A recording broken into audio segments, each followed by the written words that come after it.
content in the game, but once you do, if you're successful, you can go and make those affixes even stronger.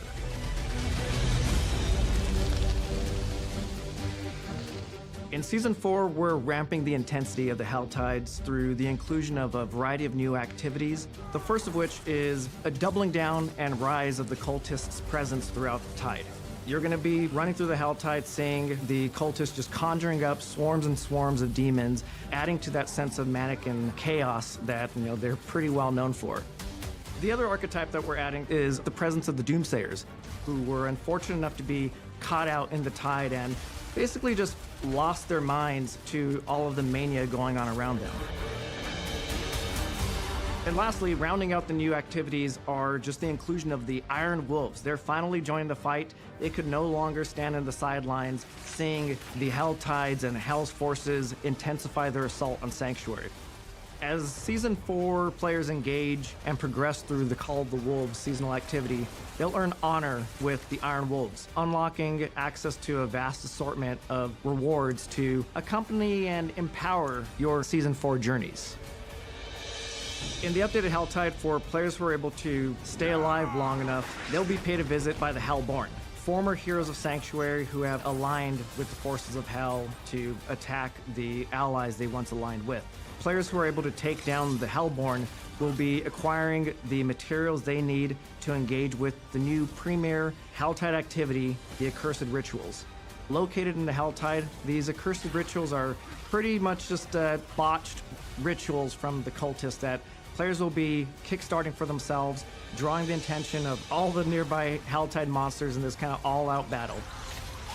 One of my favorite themes for these ambushes is the Hellworm. It's literally a giant hell slug beast that emerges from the ground and it spews out a whole bunch of mobs at you.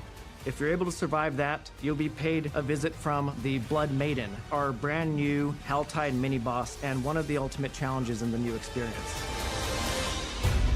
So I think I'm actually most excited about this season because of what you're able to do with your old characters, how they can integrate with this new item game and take them to new levels of power with this system. I think that the best part of this update is that you're going to be really empowered to build the character that you want to play. You're going to be able to pick custom affixes and enhance your character in a lot of new and interesting ways.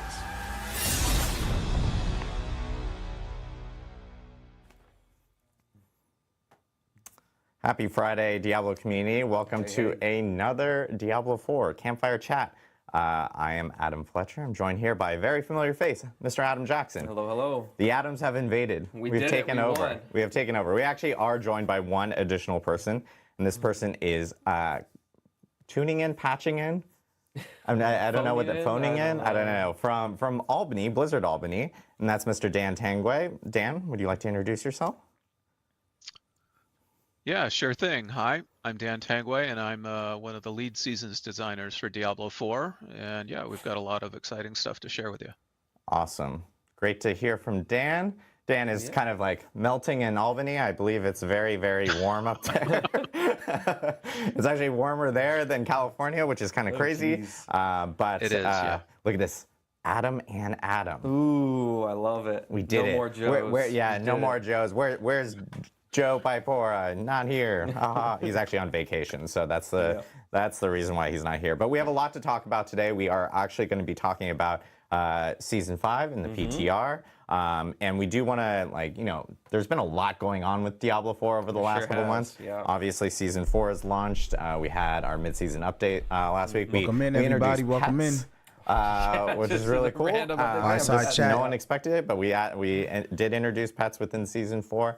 And at the same time, we also had our release date announcement for Vessel of Hatred, which is October 8th. Yep. So lots and lots and lots of cool stuff that's going on with Diablo 4. And we have more to share today. But of course, with PTR, we do need to talk a little bit of the housekeeping stuff to make sure that players are aware of it and when it's going to start.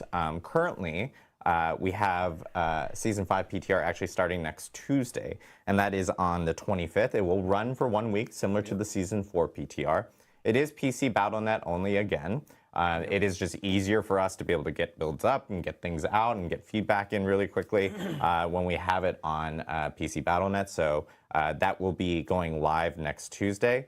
Everything that we're talking about today will be in a blog that will go live after the stream, as well as patch notes will be going live after the stream, and they're pretty beefy in themselves, or in it. I don't know. It's Friday, you guys.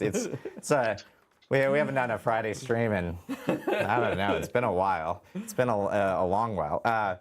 For feedback, though, we will be opening up our PTR forums for players to actually be able to submit feedback. So the Diablo4 forums will have a special section for PTR. And then separately, if you do want to leave feedback on other avenues, such as like Reddit or the Community Sanctuary Discord, places like that, we most definitely end up like combing through all the different various ways of players being able to provide feedback specifically from that end. For this PTR, we will note that this one will be a little different than Season 4 in regards to how you can start off characters. There will still be character boosts like what we had with the Season 4 PTR. I believe it's actually moved to a different city. I can't recall. I think we had it in Kiyovoshad before, and I believe it's in a different city, and I don't recall which city it is. It's in the blog, though. But all that information will be there after the stream. Separately, we did incorporate a character copy feature, but we initiated this character copy already. No one knows this, but as of yesterday, characters were copied from your accounts over to PTR. So it gives you a little bit of variety of being able to take over some of those characters that you've already built out. Or, you know, if you want to, you can still use the character boost. I will note, we do want players to be experiencing it in like a variety of ways, like whether using your your current characters that we're copying over, or if you're using some of the character boosts. We do recommend, or if you want to level up from level 1, too, like that's another option as well. It allows us to get feedback from all different aspects, so we do recommend you know, trying it out in different ways and providing feedback of like how things feel, how things flow within the PTR itself. So that is all kind of like the general housekeeping notes that we do have. Oh, and I will say that I believe we actually did correct that Codex of Power reset thing as well. Oh, okay. So yeah, I remember that was plaguing some people last season. We did correct that, so it won't reset, I believe, every single time you end up like creating a new character or boosting a new character, I believe. And then separately on the forums, we will have a known issues list. Because they're, you know, it's PTR, it's an early build, so we want to make sure that people are aware of that. And with PTR, you know, when we take in feedback, it's great for players to be able to like provide all various forms of feedback. I will say by the time Season 5 launches, we will try our best to get as much of that feedback in. If it's something that's like a massive, like, oh, like a huge overhaul or something like that, I wouldn't expect it in Season 5, but it is good to hear that feedback because it might be something that we end up incorporating maybe in the future for like a future season from that end. Yeah, it's very useful. So it totally helps us drive future decisions, and even we did a lot of reaction to PTR feedback in Season 4. If I remember right, we did like a whole lot on our team at least, and I expect the same for Season 5. So exactly, send it in; it's very useful. And then one last thing I do want to note is because players have probably seen when Season 4 is ending, which is currently in early August. You can see that kind of like on your character select screen when you're jumping into the game. I will note that Season 5 is a little bit shorter of a season than what we've had beforehand. Season 5 itself will run until that October 8th date with Vessel of Hatred, because Vessel of Hatred is actually the start of Season 6. So we did want to at least clarify, make sure, because we've heard a lot of those questions of like, hey, is Vessel of Hatred hitting in the middle of Season 5, things like that. So we did want to note that from that end. But enough of the housekeeping notes. I know a lot of players want to hear about Season 5 in itself. And so Mr. Dan Tanguay from the sweltering city limits of Albany Campfire will chat, be walking us through Season 5. Yeah, absolutely. So yeah, let's dive into the new features on PTR for Season 5. just to give you a little bit of context, we did some early brainstorming for season 5, and we knew that, we needed to build out the end game. So end game, we've heard y'all that end game is very important. And season 4, we added the pit into the end game, and some people have been playing Helltides into the end game, but we still want to expand the end game a bit more, right? So if it's an end game activity, we definitely need something that's rewarding and very replayable. We also wanted to make something with a lot of monsters. I mean, monster density and just entering that feeling of flow state's really important for players. We needed something that had stakes, and we wanted players to push their luck. And finally, we really wanted to return to hell. Previous Diablo games let you return to hell after you defeat the big boss, but Diablo4 hadn't done that yet. And so with all those goals in mind, let me introduce you to the Infernal Hordes. Now, let me give you a quick summary of what the Infernal Hordes is. It's a wave-based gameplay mode with survivor-like choices in between the waves, and it'll culminate with an all-new boss encounter. And then the rewards build on top of itemization 2.0 that came in Season 4. So, now how do you go about confronting the Infernal Hordes? How do you get back to hell? I think we can queue up some footage, and then I'll talk you through some of the ways you get back to hell. All right, first off, you're going to unlock, the activity for hell with a brisk Eternal quest line starting at World Tier 3 in Zarbinzet. That's where you need to go in the PTR. Now you need a new type of key called a compass, which you can see down in the inventory below here. And like Nightmare Dungeons, the compasses all have a starting monster difficulty and a number of revives. And there are 8 levels of difficulty with escalating challenge and rewards. As you can see, it's a very Nightmare Dungeon-like flow here. And then compasses can be upgraded to higher tiers with all new consumables called Abyssal Scrolls. So you'll get a chance to play with all these new features when you're in the PTR. It's like mapping. But let's really talk about the gameplay itself. And I think we've got some footage of the wave-based play that we can show off here.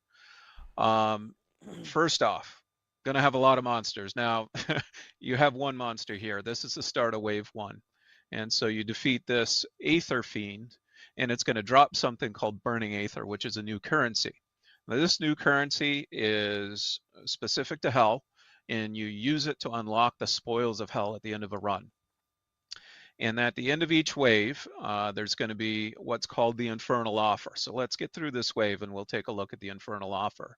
Now you see these hands reaching out from hell itself, and they're tempting you with a choice. You're going to choose the form of your destructor.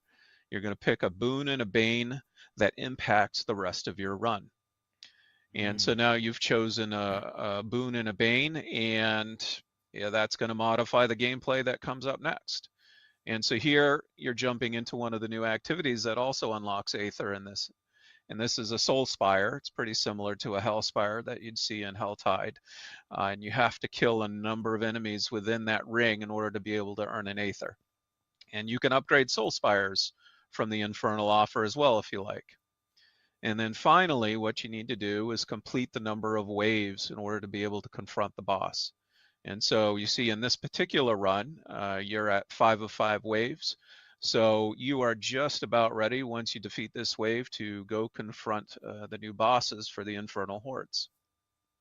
So we'll finish collecting our Aether here, find our last number of enemies, and I think we're good. I think we're ready to go.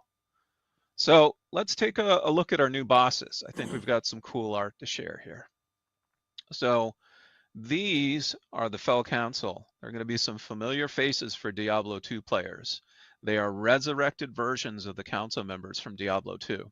Now, for those of you who didn't play Diablo 2, the council members were former high priests of the Zakarum, and they had promised to basically take care of Mephisto after he'd been trapped in the Soul Stone, and he'd been hidden down in Kurast and Trebinkel. And of course, as it happens, Mephisto corrupted them, both in mind first and then their bodies, and they became demons who are just zealous and serve him without question.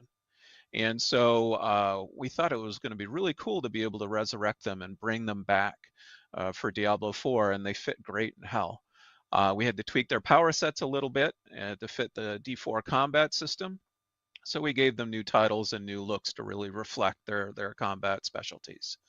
Yeah, I will say it's incredibly awesome to see these guys come back. You know, it's giving very nostalgic vibes of doing a bunch of, you know, Durance of Hate runs for Visto and doing meth runs and everything like that. Exciting. So yeah, it's really awesome to see him back in Season 5.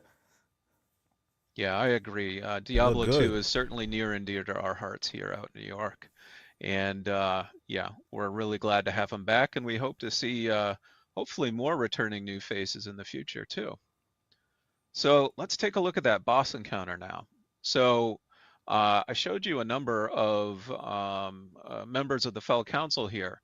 We've actually built 5 of them in total, but you're only going to fight 3 at a time.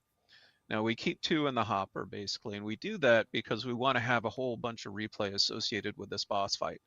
And because we're only using 3 of the 5, there's actually 10 variations of this boss fight you can fight randomly as you do your Infernal run. And so we're gonna basically kill them off, and once you defeat one, the fight will actually escalate. Actually, it probably escalates even if you just take down a certain amount of health, if I remember correctly.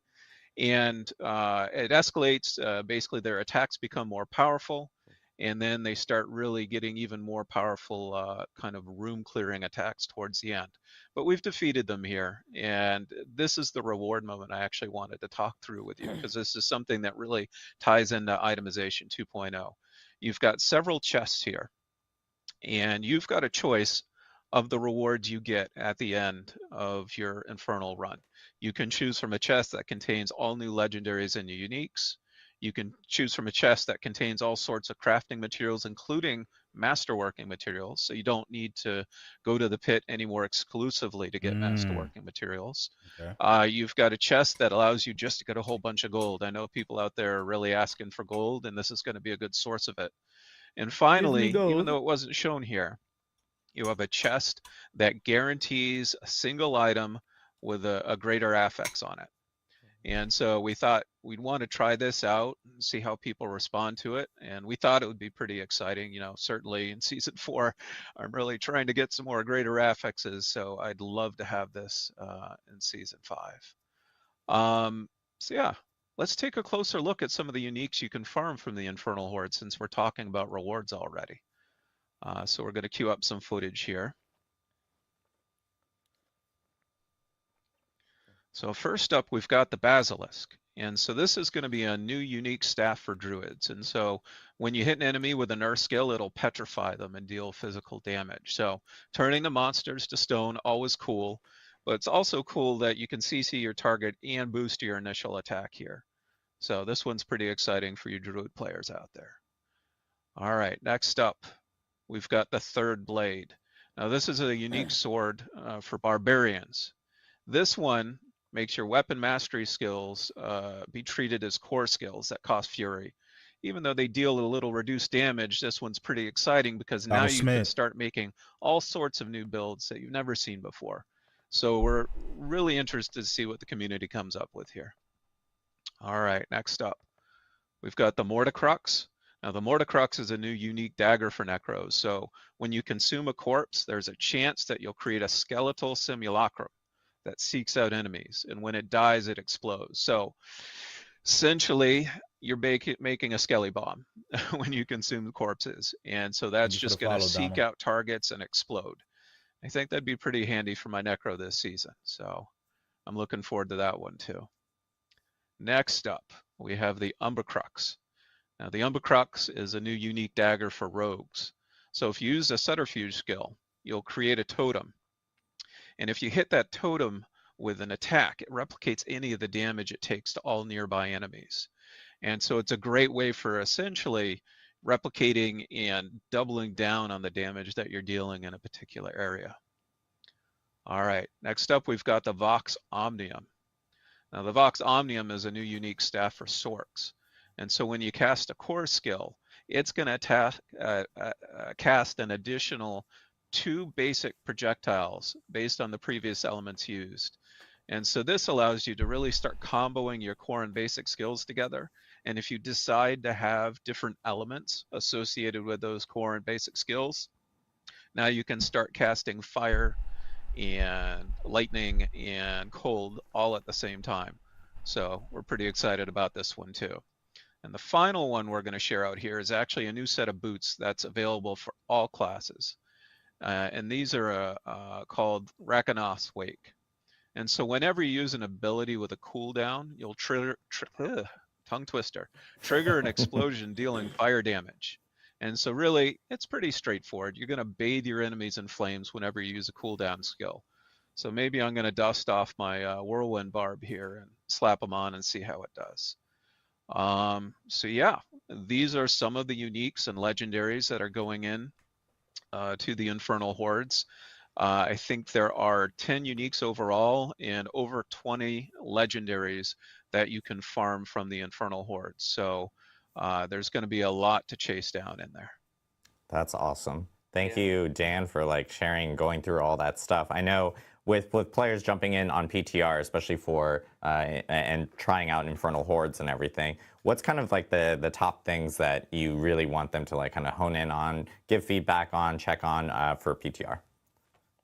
Yeah, absolutely. We definitely need feedback on the PTR. It's super critical to ensuring that, you know, the Infernal Hordes and all the rewards feel great for when the season launches. So here are some of the topics that, you know, we could use some help on.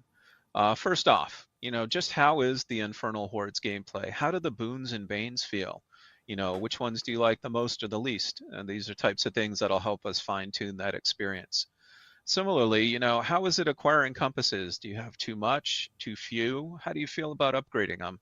You know, that could help us really dial in kind of the access to the Infernal Hordes. We're also interested in learning how you feel about the difficulty and the gameplay length of the different tiers. Like I said at the top, we've got 8 different tiers of difficulty. And so, you know, we have the ability to dial those in a little bit. We want to make sure that players can really replay this over and over again as they push into the end game, much like the pit.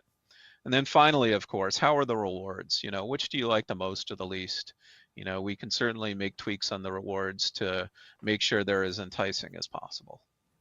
Awesome. Yeah, and I know with Infernal Hordes, this is another alternative because, as you mentioned, you can jump into it starting with World Tier 3. So if you're actually leveling a new character, you can actually jump into Infernal Hordes, and you're able to earn like experience. So in here, so you actually have the opportunity of like jumping into Hell Tides if you want to. You can jump into Infernal Hordes. When you get to 85 or something like that, you can jump into pits.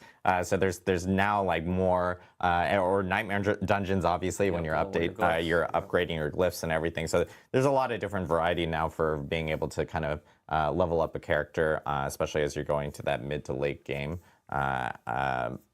phase of your character's journey, you could say. Yeah, something else to bring up for the rewards for the Infernal Horde as well that I want to clarify. So Dan mentioned about, you know, there's going to be uniques that are there that you can target farm in the Infernal Hordes.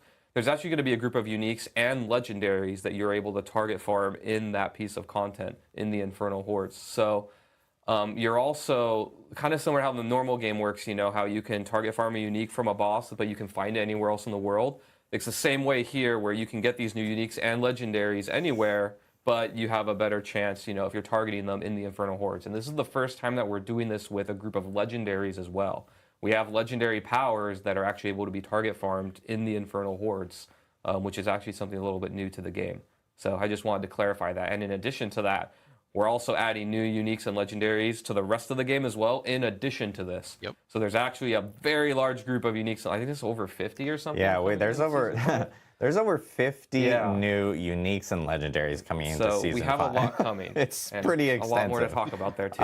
Yeah, this was just kind of a small preview of what people are looking at here, and they'll be able to jump in more and actually check it out on PTR because all of them will be present there. And I know Adam is actually going to talk through a few additional ones here later. But yeah, Dan, this is awesome. Can't wait for players to jump in. I appreciate you informing and providing all the new updates and everything. It's exciting. Yep. From the sweltering heat of Albany. I'm going to keep bringing it up. They canceled school up there. It's crazy. That's nuts. I'm like, that's absolutely insane. But we will be seeing Dan again here later, especially when we get into Q&A at the end. But Dan, thank you again. I think you're welcome. Yeah. Awesome. Appreciate it. And then I think we're going to jump into a little bit of some balance and class updates with Mr. Adam Jackson. So, yeah, let's get to it. We have a lot to talk about. I think we have, so the topics I'm going to be covering today, we've got unique items. We're going to be talking quite a bit about that. We've got some updates to mythic uniques that are very exciting and near and dear to my heart. And then we've got your standard class updates, a lot of stuff coming in Season 5. One thing to clarify here is that we are going to be releasing the patch notes soon, so I'm not going to be going over every single class update because there's a ton of them. Kind of similar to Season 4. I'm really only going to highlight just like one major thing for each class on the stream today, but you'll be able to see all the things that we're doing in the patch notes. There's a lot.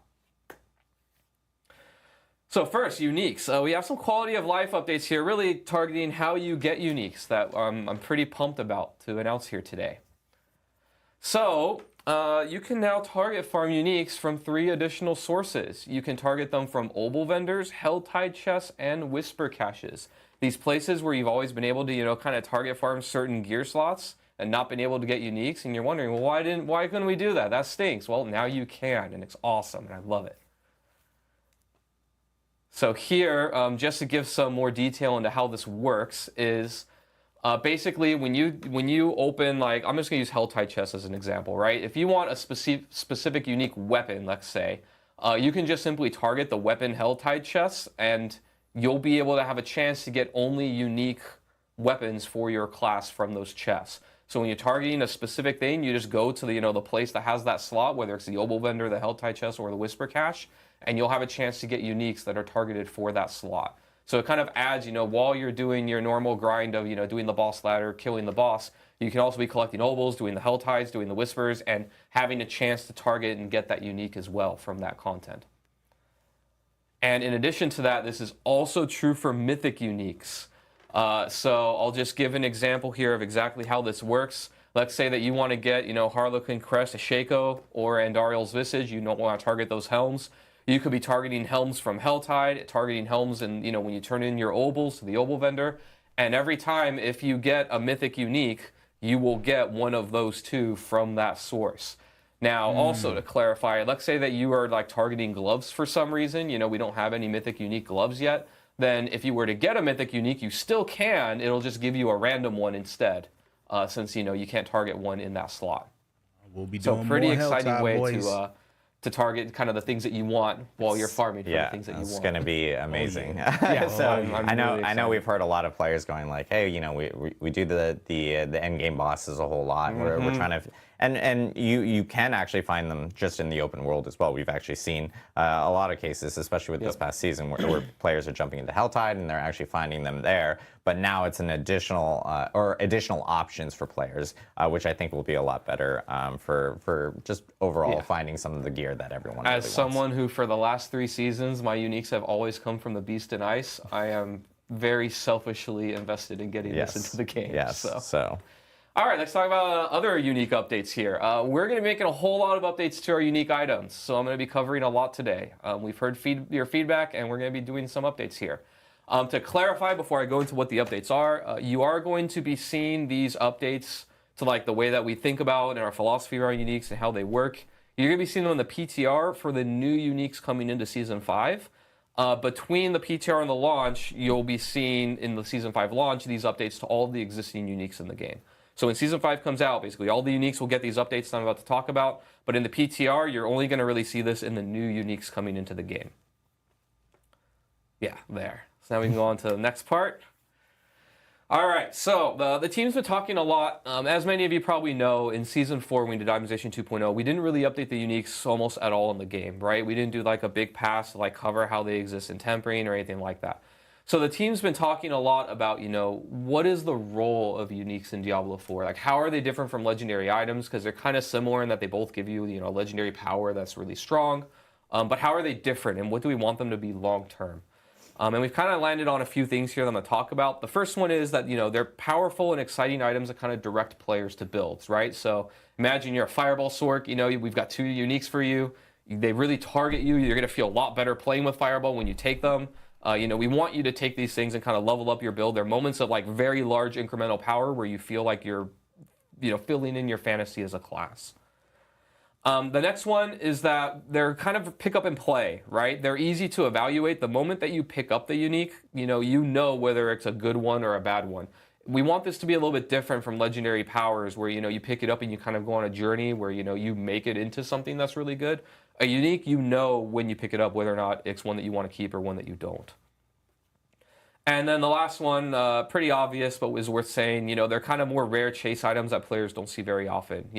When you're going through the end game, you're seeing legendary powers a lot because, we have a lot of reasons to give you a lot of them. You want to upgrade your codex. They are the way that you can, get greater affixes and temper and masterwork them. So there's a reason why you want to churn and look through a lot of them. Uniques, you do want to get a good one, obviously, but not nearly as often as like a legendary power. We don't need that aspect of their design. So they are more rare, they're harder to get, but when you get it, it's kind of like a more exciting moment, like, did I get the perfect one? And then if not, you go and try and get the next one. So let's talk a little about our goals for the update that we're going to be doing here. One of the things that we come to a lot that we talk about on the team is this idea, I like this quote of like, players build their legendaries and players build around their uniques, right? Your legendary power your legendary items are very malleable. The moment you get it, you don't know yet if it's going to be the best in slot item, but it has a chance to be.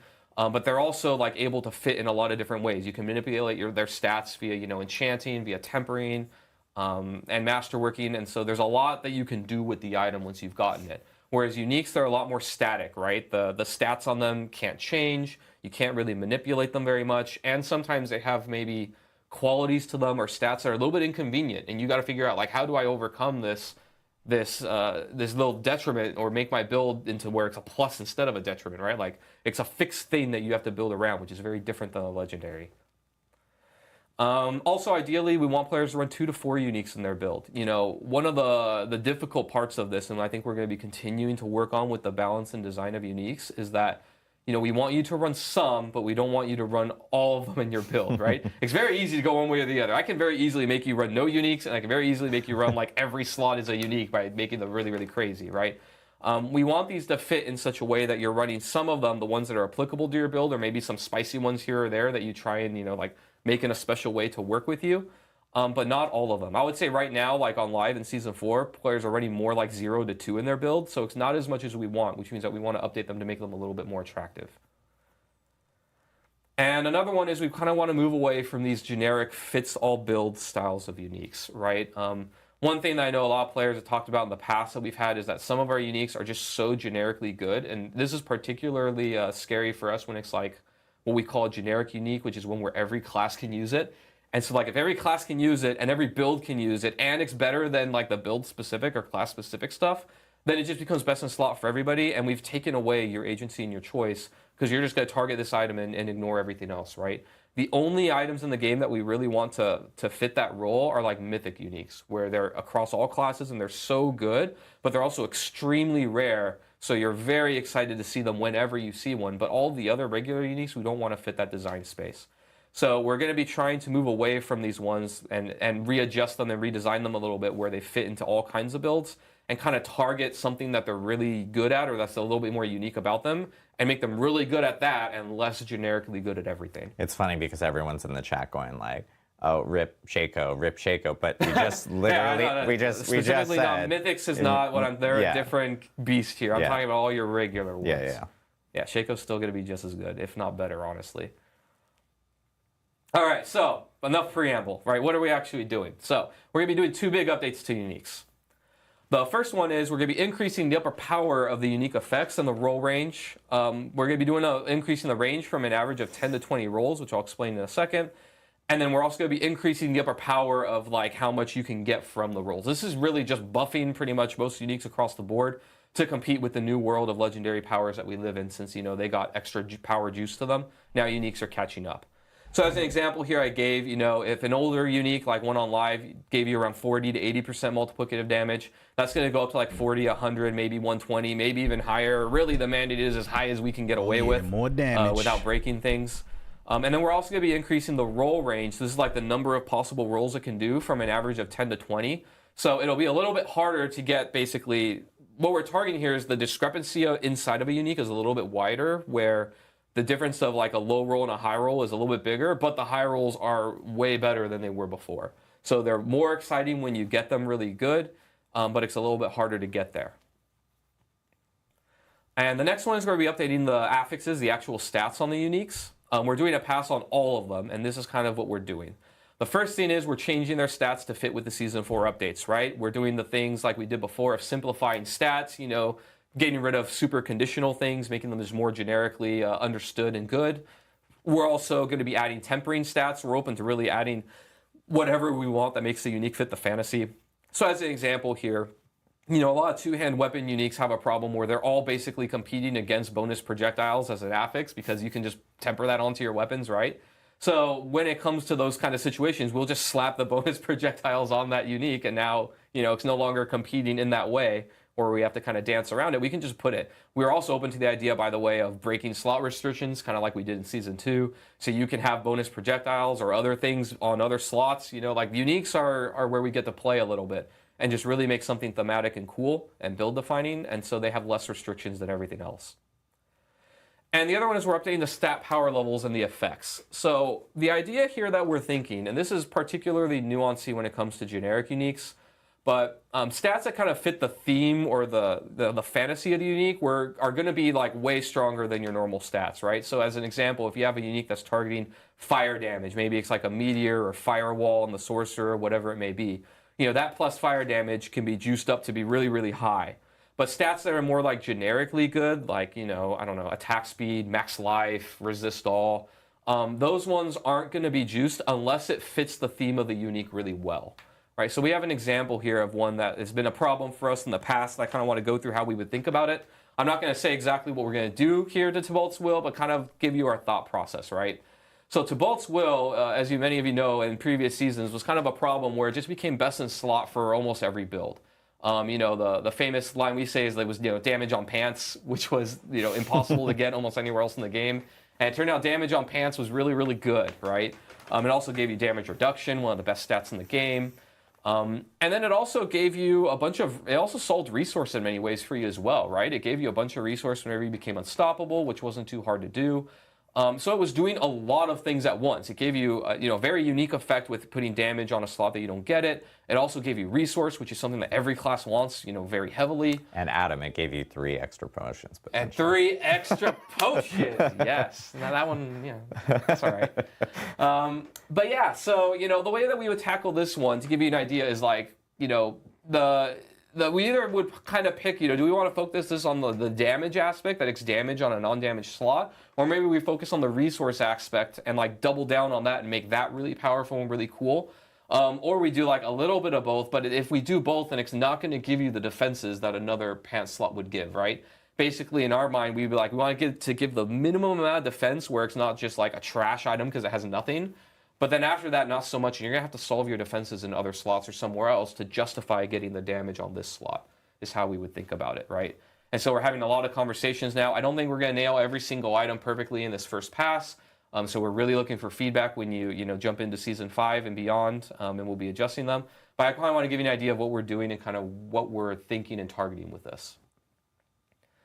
So I think we can move on. So Mythic Uniques are getting a facelift here. So lots of updates here. Mythic Uniques are now going to be truly mythic. They're getting a new color beam when they drop on the ground.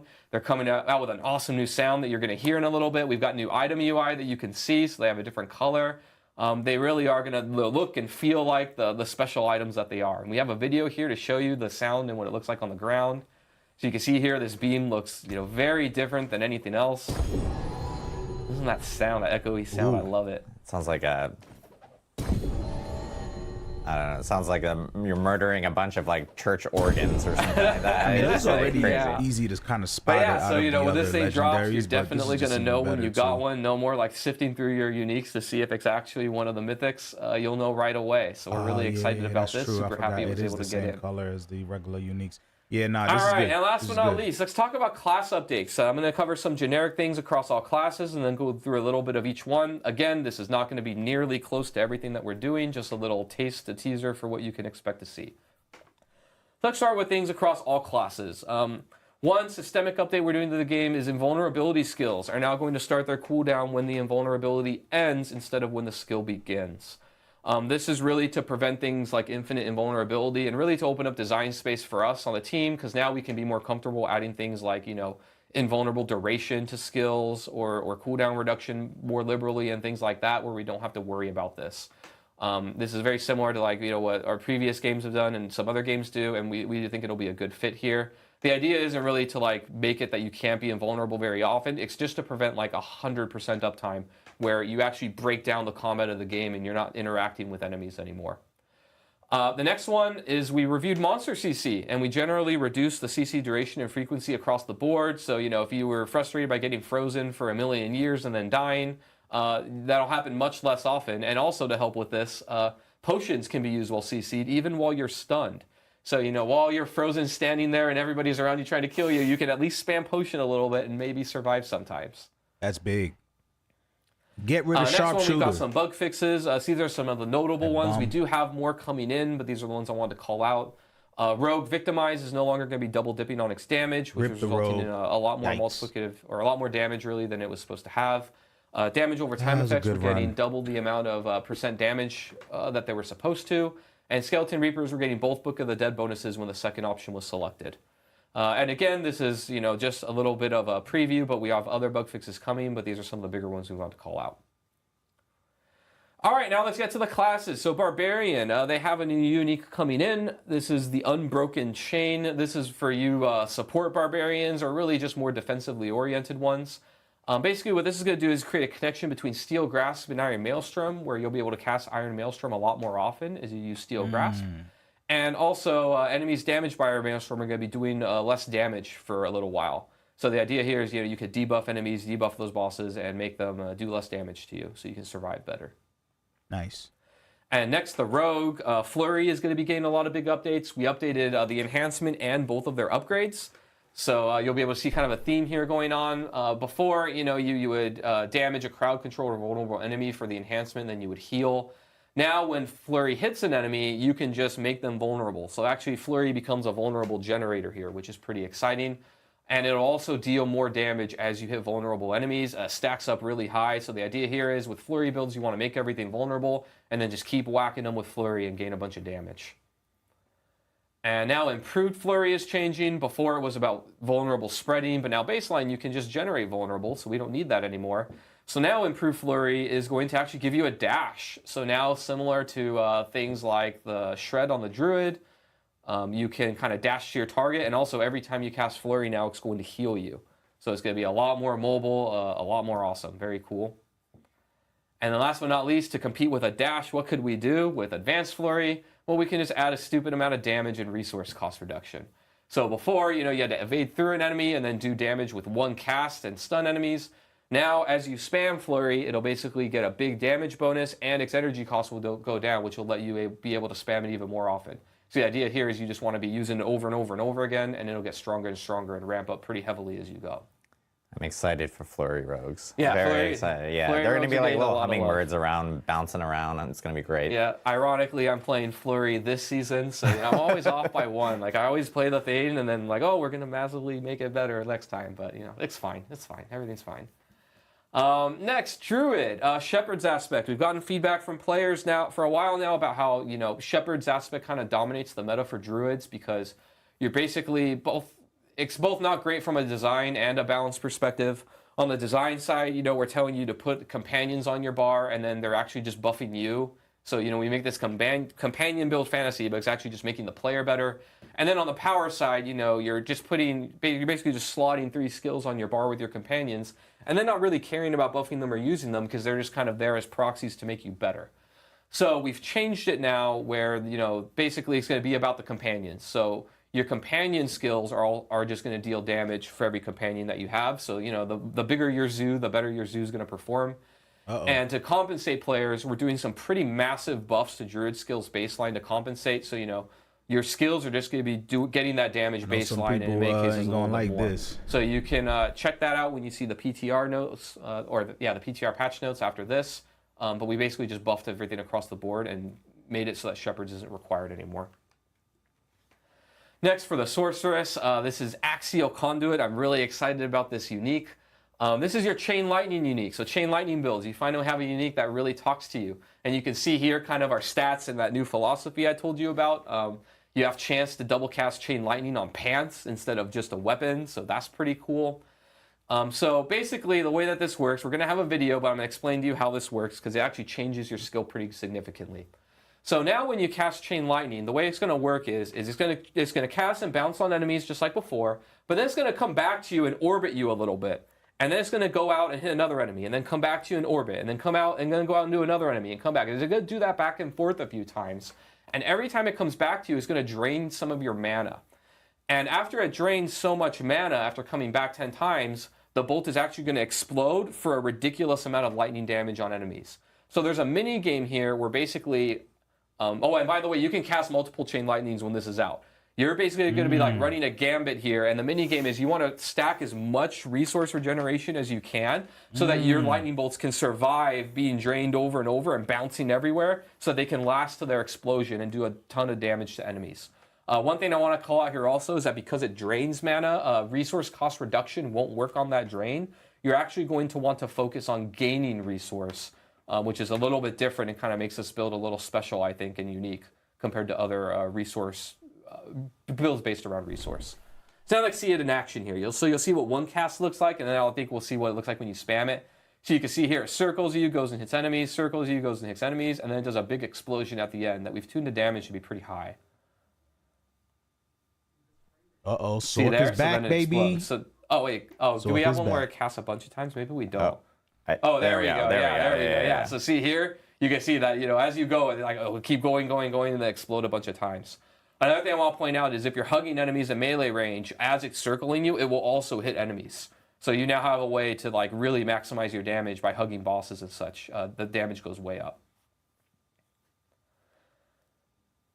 So next, last but not least, the Necromancer. So we got some feedback. We've had this for a while and felt this on the team where, the Golem we really love. We love our Golem boys. And, but sometimes it can be frustrating where you tell the Golem to go somewhere, and then it kind of takes a while to lug his butt over there and do his slam or his shout or whatever, and, things can get in the way. And so we've kind of upgraded him a little bit. I'll let the video speak for himself here. But so now you can see your Golem will Hulk smash and just jump on enemies and slam them down. So this will work with all of your Golem types, by the way, not just the Iron Golem, but now your Golem is going to leap to the area that you tell him to go and then cast its ability. So we're really excited about this. Shout out to Charles Dunn who got this change in, and our animators who helped us out. But we're really pumped for it. It looks amazing. Yeah, so those were the class and balance changes, and I know we jumped a slide there. How dare you, production? No, but we are, as they wave to me like, oh, I'm sorry. We do want to go into some quality of life updates. We do have a significant amount of quality of life updates we do want to go through that will be available in Season 5, and you guys will actually be able to check this out in the PTR. So now we can go to the next slide, where we do want to talk about some Helltide and Whisper updates specifically. So I know this has been kind of at least it's been a pain point for me, and I've heard it's been a pain point for others, is that as you guys are going through Helltide, there are Whisper objectives within there to help you with your progression on your Whisper bar. But the issue with the ones in Helltide is that it can sometimes take quite a while to do. And sometimes players would have to leave the Helltide to go to another area to complete some of these Whisper objectives. So we are optimizing this to ensure that they don't take nearly as much time. The ideal goal is to get a bunch of value within those 15 minutes to potentially end up getting a full entire Whisper 10-point bar within 15 minutes in one Helltide. So you can do a full Whisper every Helltide. Yeah, so that'd be it'll be a huge help, because I know at least for me, I've always had to kind of leave a Helltide and kind of try to knock some of that out. It'll especially help for players that are looking for additional gold, because Whisper caches have always been great sources of gold. And now, as Adam mentioned, you can also use Whisper caches to target farm. Ooh, baby. So it's keeping things more optimized for players, which we know will be way better there.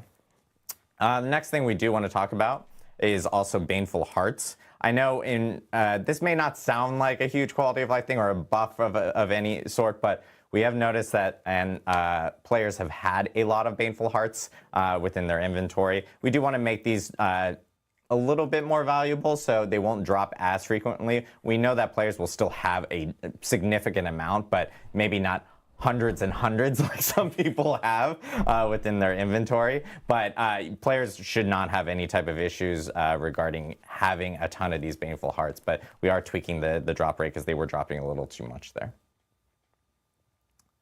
Tempering. Yeah. The very, here we very, go. Here we go. I guess, like, brought Let's up talk about topic. it. Well, and like, People like talking about tempering. it's pretty popular. Yeah, so I want to take a minute to talk about tempering and kind of how the design team sees it and kind of what we're happy with, what we think could be better, and some adjustments we'll be making in Season 5. So first, high level, kind of how we see tempering. We really think that it's important that items have an endpoint where players know kind of that the item is done and that they're not hoarding lots of them forever on the chance that they can all be good, right? One of the big key goals of Season 4 was that we didn't want you saving 1 million items in your stash space.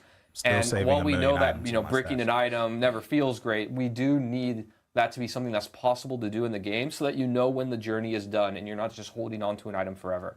So that part we actually think is working very well, where an item is done and you try and go get another one, and so you're always interested in items and trying to have that game loop go in the game indefinitely, or until you feel like your character is maxed out on its power. But we do agree with players that the RNG right now is like completely out of their hands, which doesn't really feel great. You get so many tries basically to roll, and then that's kind of it, and you're done, and it doesn't feel great. So we're looking at ways in the future for players to have more control over that RNG so that you have more ways to maybe manipulate the tempering or get the odds in your favor and do other things like that. One update that's going to be coming in Season 5, it won't be in the PTR, but we're targeting for launch, is that we've got a lot of feedback that it feels so bad when you get that like triple greater affix and it has the same number of rolls and then you brick it and then you have to try and go get another one. So in Season 5, to help with this, as your item gets better, basically, that you find, you're going to have more chances to temper it. So a much better chance to get the one that you want. Basically, the way it'll work is you're going to basically get 1 extra roll per greater affix that you have. So, you have 1 greater affix, 1 roll, 3 rolls. And again, just to clarify, this is not in the PTR, but it will be in for the launch of Season 5 in itself. And again, just to reiterate, we are still looking at ways to help out that experience within tempering. As we've noted, we agree with players that it doesn't always feel great, and so you guys should expect to hear more updates to tempering after we get through Season 5 for sure. Yeah. All right. Next up, weapons. Yeah. So I'll talk about this one a little bit. We took a look at this chart. Yeah, this chart. We took a look at inherent affixes on weapons, and we found that a lot of inherent affixes like damage to distant or some other ones were a little too conditional and didn't get the update in Season 4 that we wanted. So we went back and made them a little bit more generically useful and better across more builds. So we have a little chart here, but you can see kind of this is going to be the new inherent affixes on all the different weapon types. So we've made quite a few adjustments here. As an example, vulnerable damage is on bows. And dot damage is on axes, which I believe vulnerable on bows is new. But yeah, so we made quite a few updates. We basically just looked at the matrices of everything and kind of adjusted it to see what makes sense.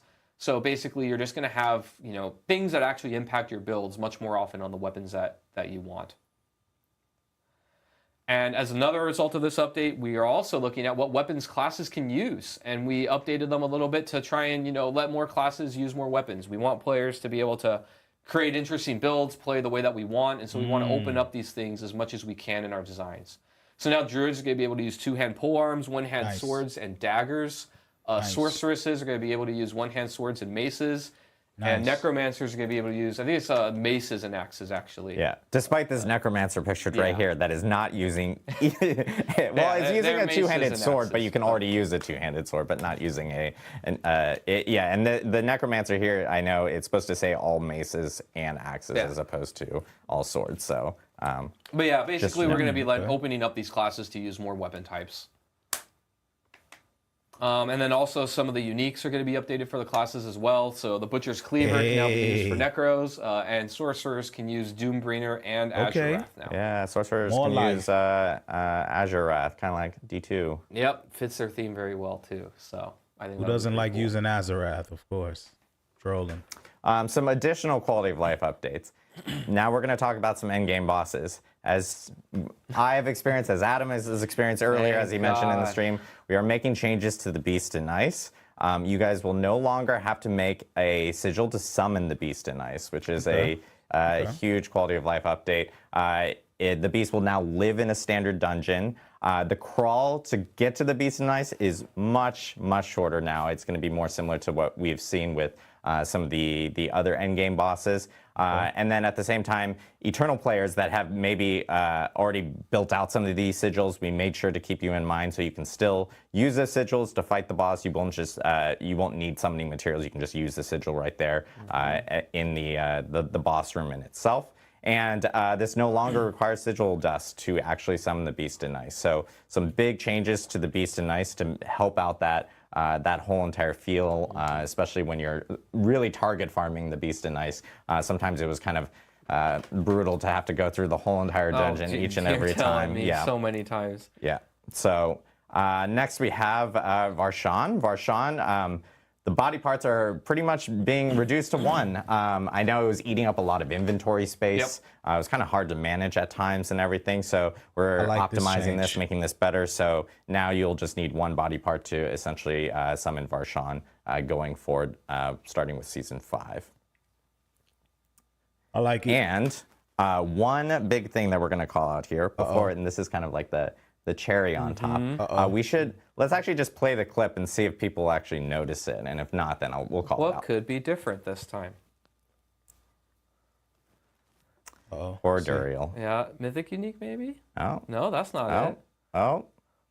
Good gear, though. But something that is interesting here is the cauldron has reappeared. You can just resummon him again. There's the altar right there. You can now resummon all the endgame bosses without needing to run out of the dungeon Reset the dungeon. So this will help a whole lot. Will make things way better in terms of like optimizing when you're for time and everything. Especially when you're a party and you're like, everyone leave the dungeon so I can reset and stuff like that. Now you'll be able to do that immediately for all the end game bosses, which is a huge feature I know that players have been asking for. So that will be also incorporated into Season 5. So lots and lots of changes for Season 5.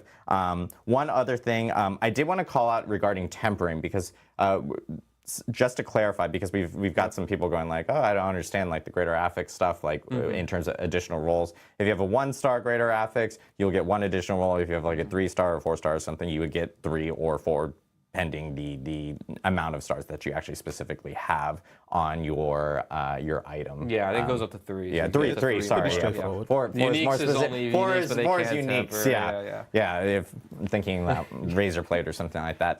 But the other thing that I did want to call out is that this is actually going to be retroactive. So for players that still have maybe an item that they may have potentially bricked and it's sitting in their stash, just for like memento purposes or anything like that. Or whatever, when your character does move to Eternal, if it was a greater affix, like a 3-star greater affix or something like that, you will end up getting those 3 additional rolls afterwards. So that will appear after these changes actually are implemented with the start of Season 5. It'll just be on your Eternal character, obviously, because your seasonal character will move to Eternal.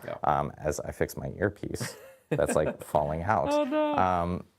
But one other thing I did want to call out as well for Season 5, we have some really big like accessibility options that are being added to the actual game, and we really need some testing on this in the Season 5 PTR. This is actually called out in our blog. We would really love if players can actually check them out, test them out, provide feedback. I will note we aren't planning, despite it being in the Season 5 PTR, we aren't planning on these features actually launching with Season 5. We really want to take the feedback, make them, better for when they are ready. And right now, I think the plan would be that they would be ready for Season 6. But it's important for us to be able to get that feedback. So we really need people to actually test out these specific features. We have like an auto pin feature, we have a compass feature, and then we have like a audio navigation assistance feature that is coming within some of these accessibility features for Season 5. So really important for people to kind of like jump in, check it out, give us feedback, and then you'll see those in Season 6 after the PTR is kind of over. But that is kind of like a huge wrap-up of all the stuff that is coming for the Season 5 PTR, and even a little bit more of even some of the stuff for Season 5 itself.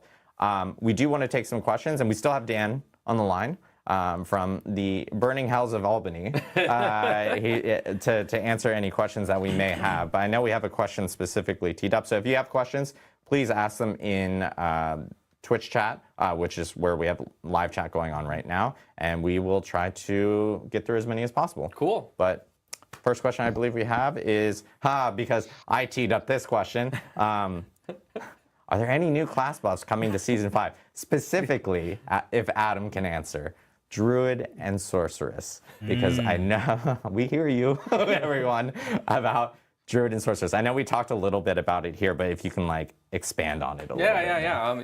Yes, there are new class buffs coming to Season 5, covered it a little bit.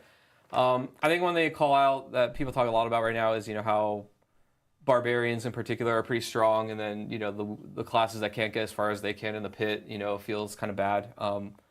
There's a lot to chew on there, but I think the short answer is yes, we hear you, and we're going to be looking to beef these things up. We do have some specific ways that we want to be targeting these things, and there's a lot of history to it.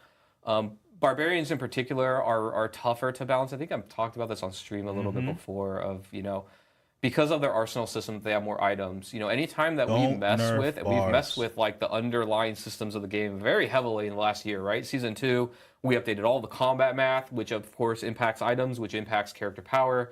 We've updated in Season 4 all of itemization, which obviously directly impacts the arsenal system very heavily. So when we do these large shakeups, it's a lot more difficult in a short amount of time to get everything exactly perfect of how the combinatorics of those effects are going to impact classes, right? So that's one end of it. Another end is what we're trying to do, and we started with this in Season 4. Is we're looking at the other class mechanics, and we want to kind of beef them up and give them the treatment that we kind of gave with the Necromancer in the Book of the Dead. In Season 4, we actually wanted to try this as an experiment, like, hey, the Book of the Dead, the minions, the sacrifice bonuses, they're what really make Necromancer feel really cool and special and unique. So we're going to, try and catch that up, so to speak, to the arsenal system on the Barbarian. And not only just increase the numbers, right? Because just increasing the numbers is kind of easy. We even did that in the mid-season patch. If you look at the Druid boons, we increased them by 50%, doubled them in many cases. But we think to really help solve that on a fantasy and even just design perspective, we want to like overhaul and really look at these mechanics and make them way better and more thematic to classes. So we don't have anything to announce today for Season 5, but that's something more long-term that we're doing to help that problem in the future. In the short term, we are looking at fixing the issues with these various classes, buffing them up in different ways, making different builds and other things viable and trying to keep that parity. We're also looking at bringing down the outliers of power with the Barbarian in different ways to make sure that they have more parity with other classes as well. But that's kind of our short and long-term vision of where we want this to be. Awesome. I know we have a question specifically, and this is something I've seen a few times regarding Season 5 for Dan, because Infernal Hordes, people are seeing this gameplay and they're hearing about like, okay, like can I play this on Eternal and Seasonal? Can I play this? Is this like an ongoing thing going forward? Like what can players expect, Dan? Sure, yeah. So with Season 5, we wanted to build out the end game. And because we're building out the end game, we wanted to make sure that any of the end game things we're putting in are on both Seasonal and Eternal. And so in this PTR, you'll be able to test out the Eternal version of Infernal Hordes. And so any of the rewards you get from it, all that's Eternal. So all players are going to benefit from it. Awesome.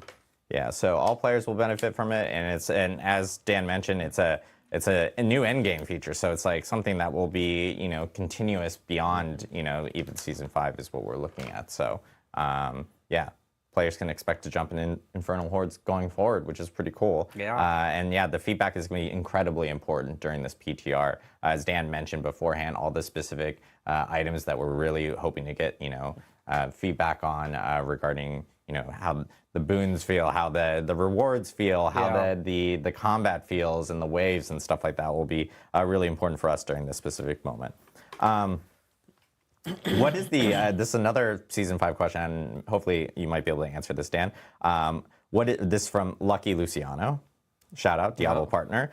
What is the equivalent pit level of the 8th difficulty of like the Infernal Hordes?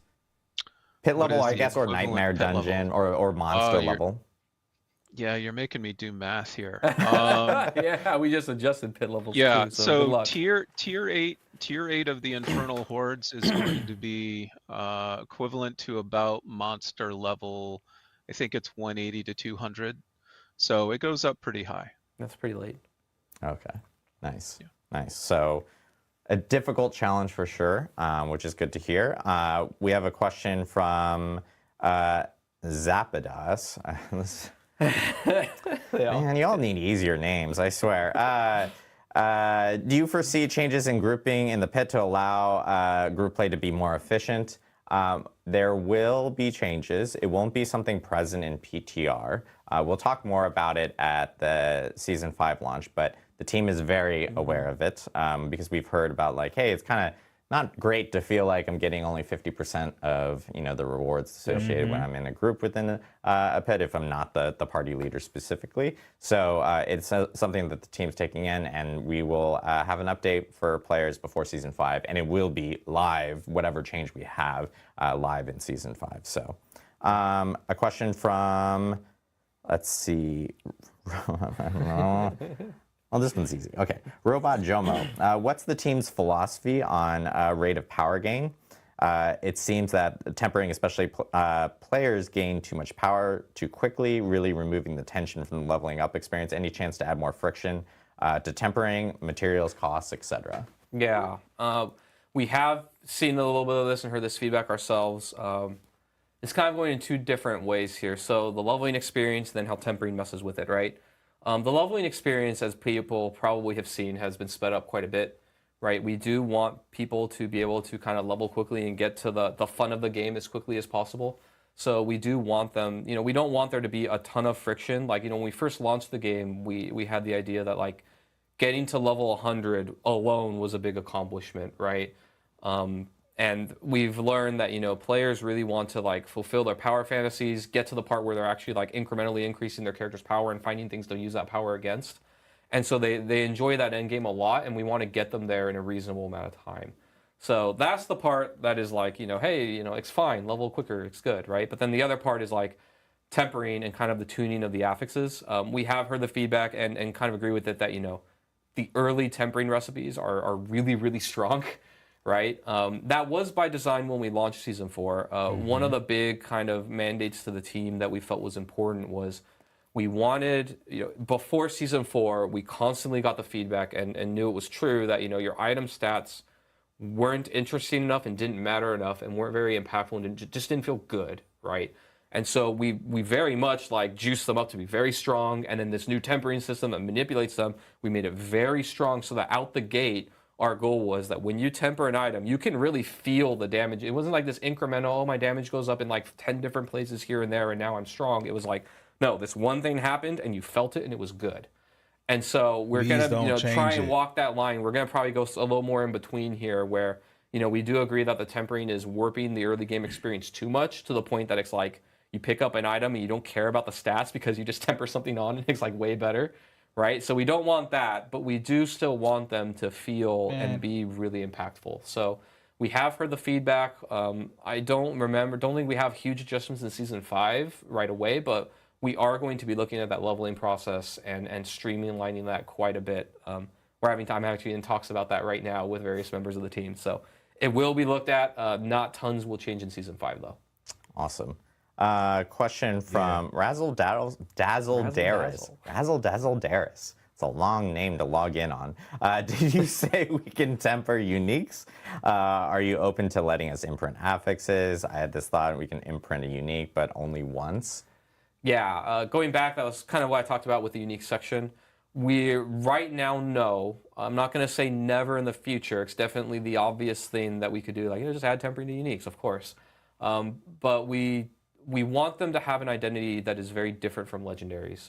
One of the concerns with that is that the more that you give uniques manipulation, the more that they just turn into legendaries with a different item color when they drop on the ground, right? Like they're actually not different in how they work. If we were able to manipulate stats, add stats, all those things. So we do want them to have a different identity. I kind of like having items that I know I can't So we're not break. doing it now, Like, but you know, in the future, leave it. we've talked about it. We're open to the idea, but we do want to try this first of like double down, you know, what makes it unique, and that you build around it. There's a little bit of friction rather than just turning it into the item that you want every time.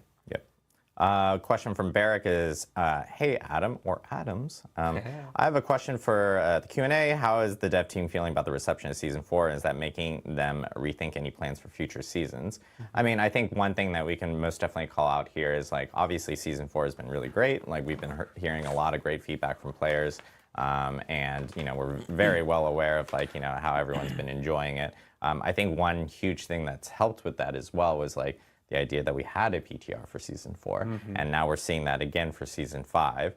So, like, we know, like, having that moment where players can actually jump in, provide feedback, give us some notes on specific things is really beneficial, especially when we have, like, new huge features like what we did for Season 4, which was, you know, obviously tempering, masterworking, the pit, all new hell tides. There was a ton of new features. And then, of course, with Season 5, you know, players are now going to be able to run through Infernal Horde, tons of new gear, and legendary aspects for them. So it's just like a ton of stuff that we know that we can most definitely take feedback on, and having those moments has really helped us with some of those decisions. Yeah, I would say on the design team side, I know, like, the people on the team are very happy with how Season 4 went. It couldn't have gone better, really, in our eyes.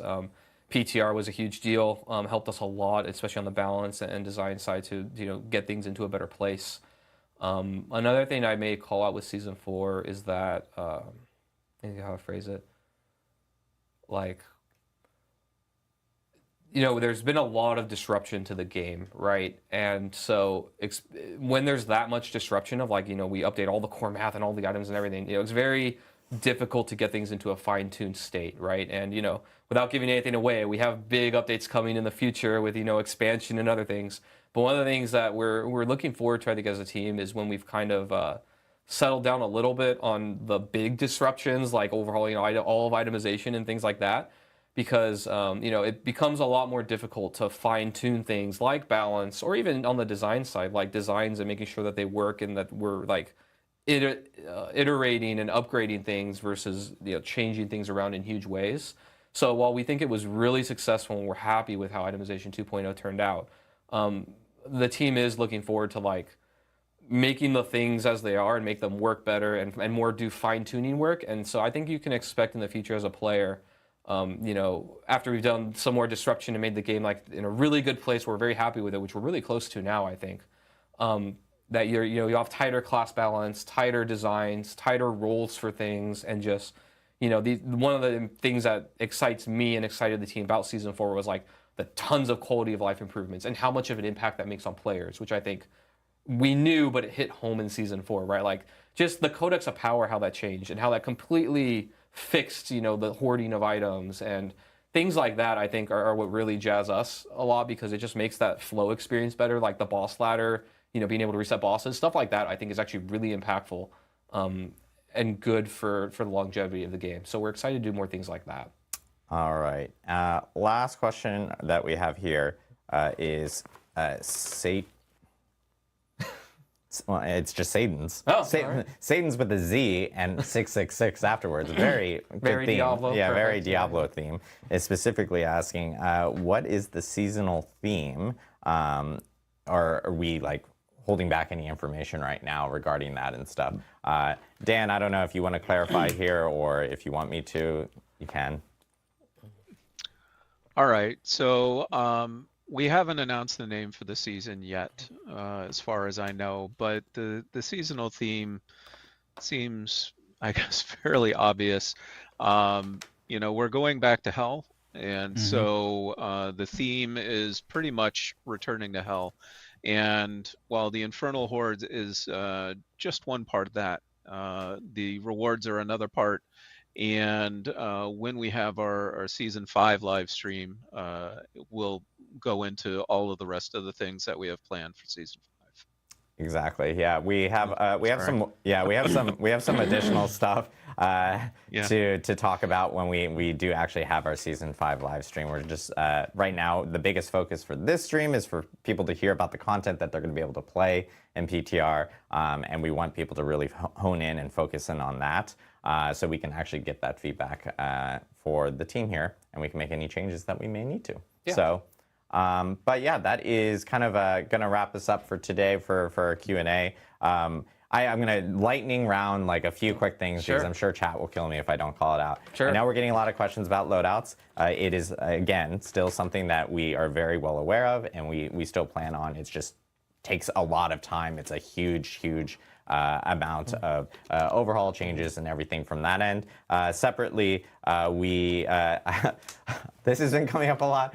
Auction house. There are currently no plans right now for something like that, but we hear you guys. We feedback, things like that. Let us know. But right now, those are the two big things that I've been seeing a ton in chat. I just wanted to address them before people go like, "You're not reading chat. You're in some like alternate universe chat or something like that."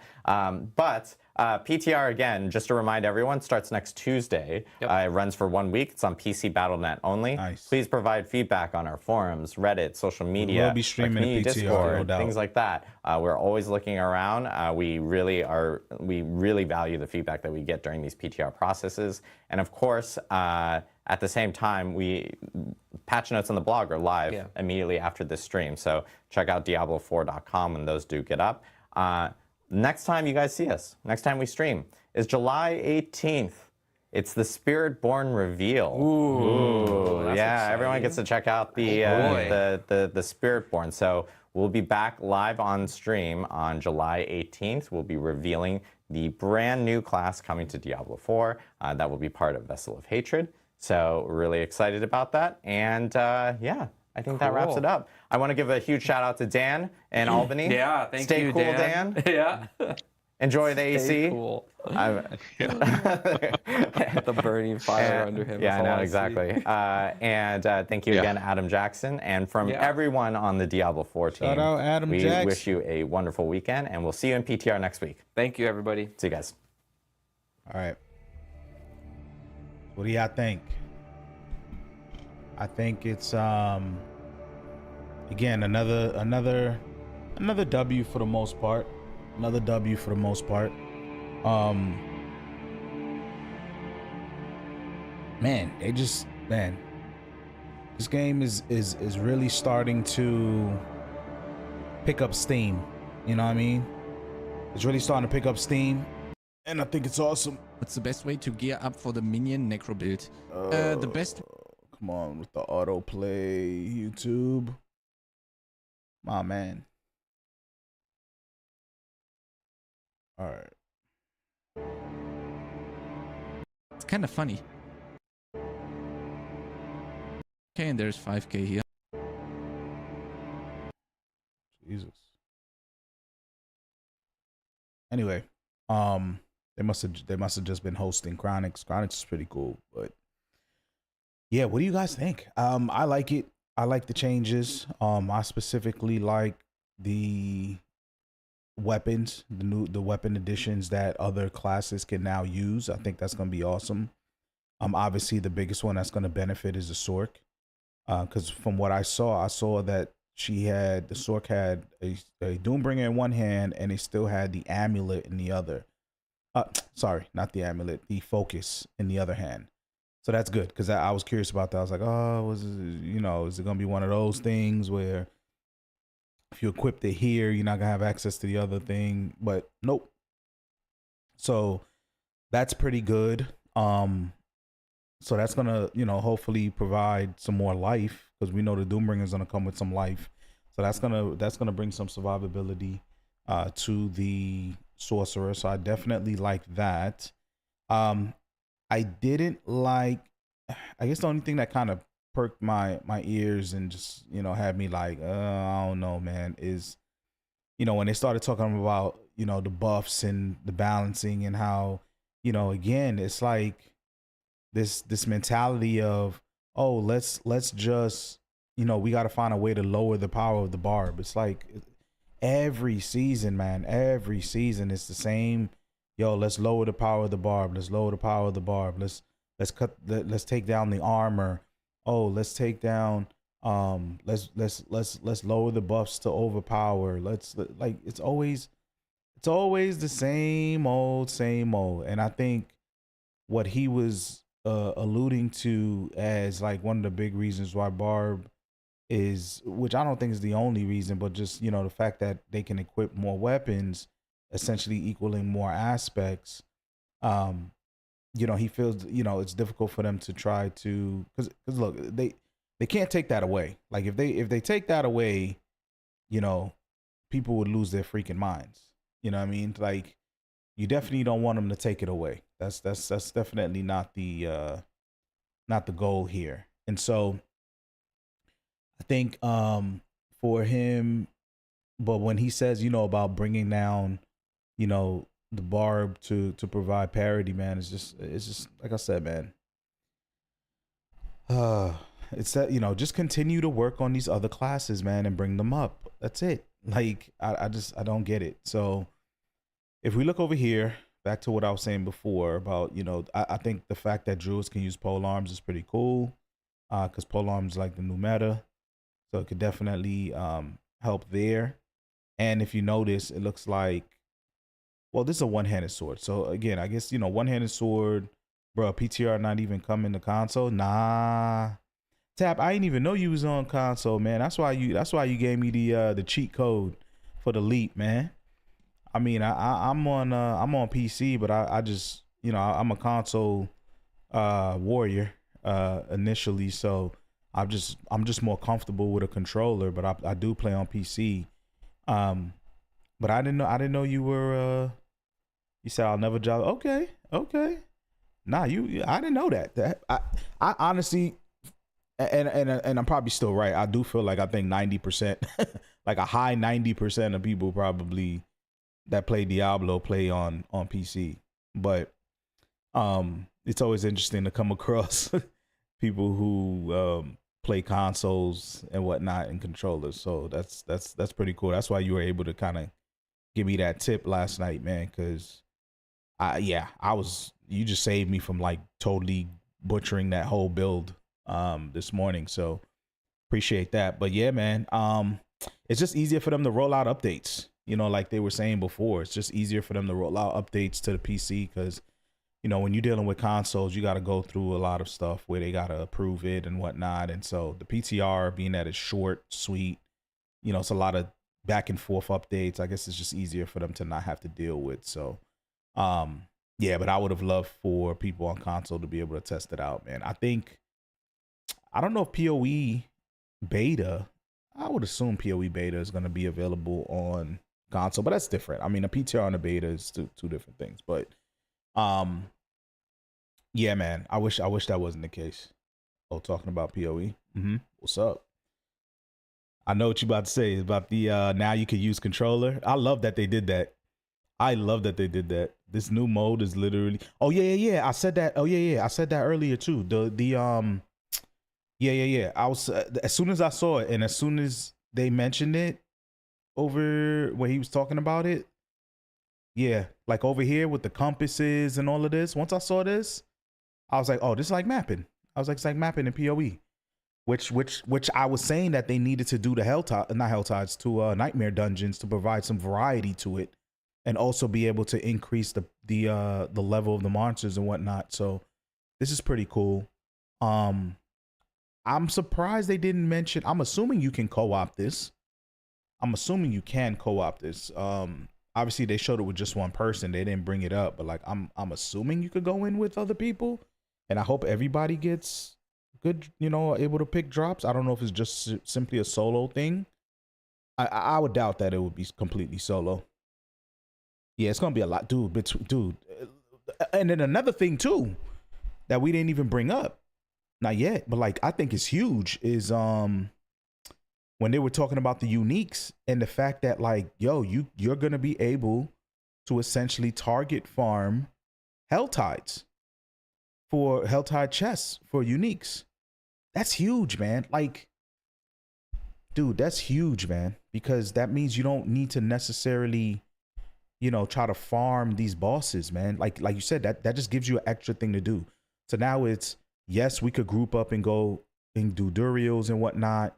Oh, the Durial reset in the dungeon, and I'm assuming that's gonna be for all the bosses, where you could just reset like inside without having to leave. Oh my god, that just increased that about like 10-15%. That's crazy.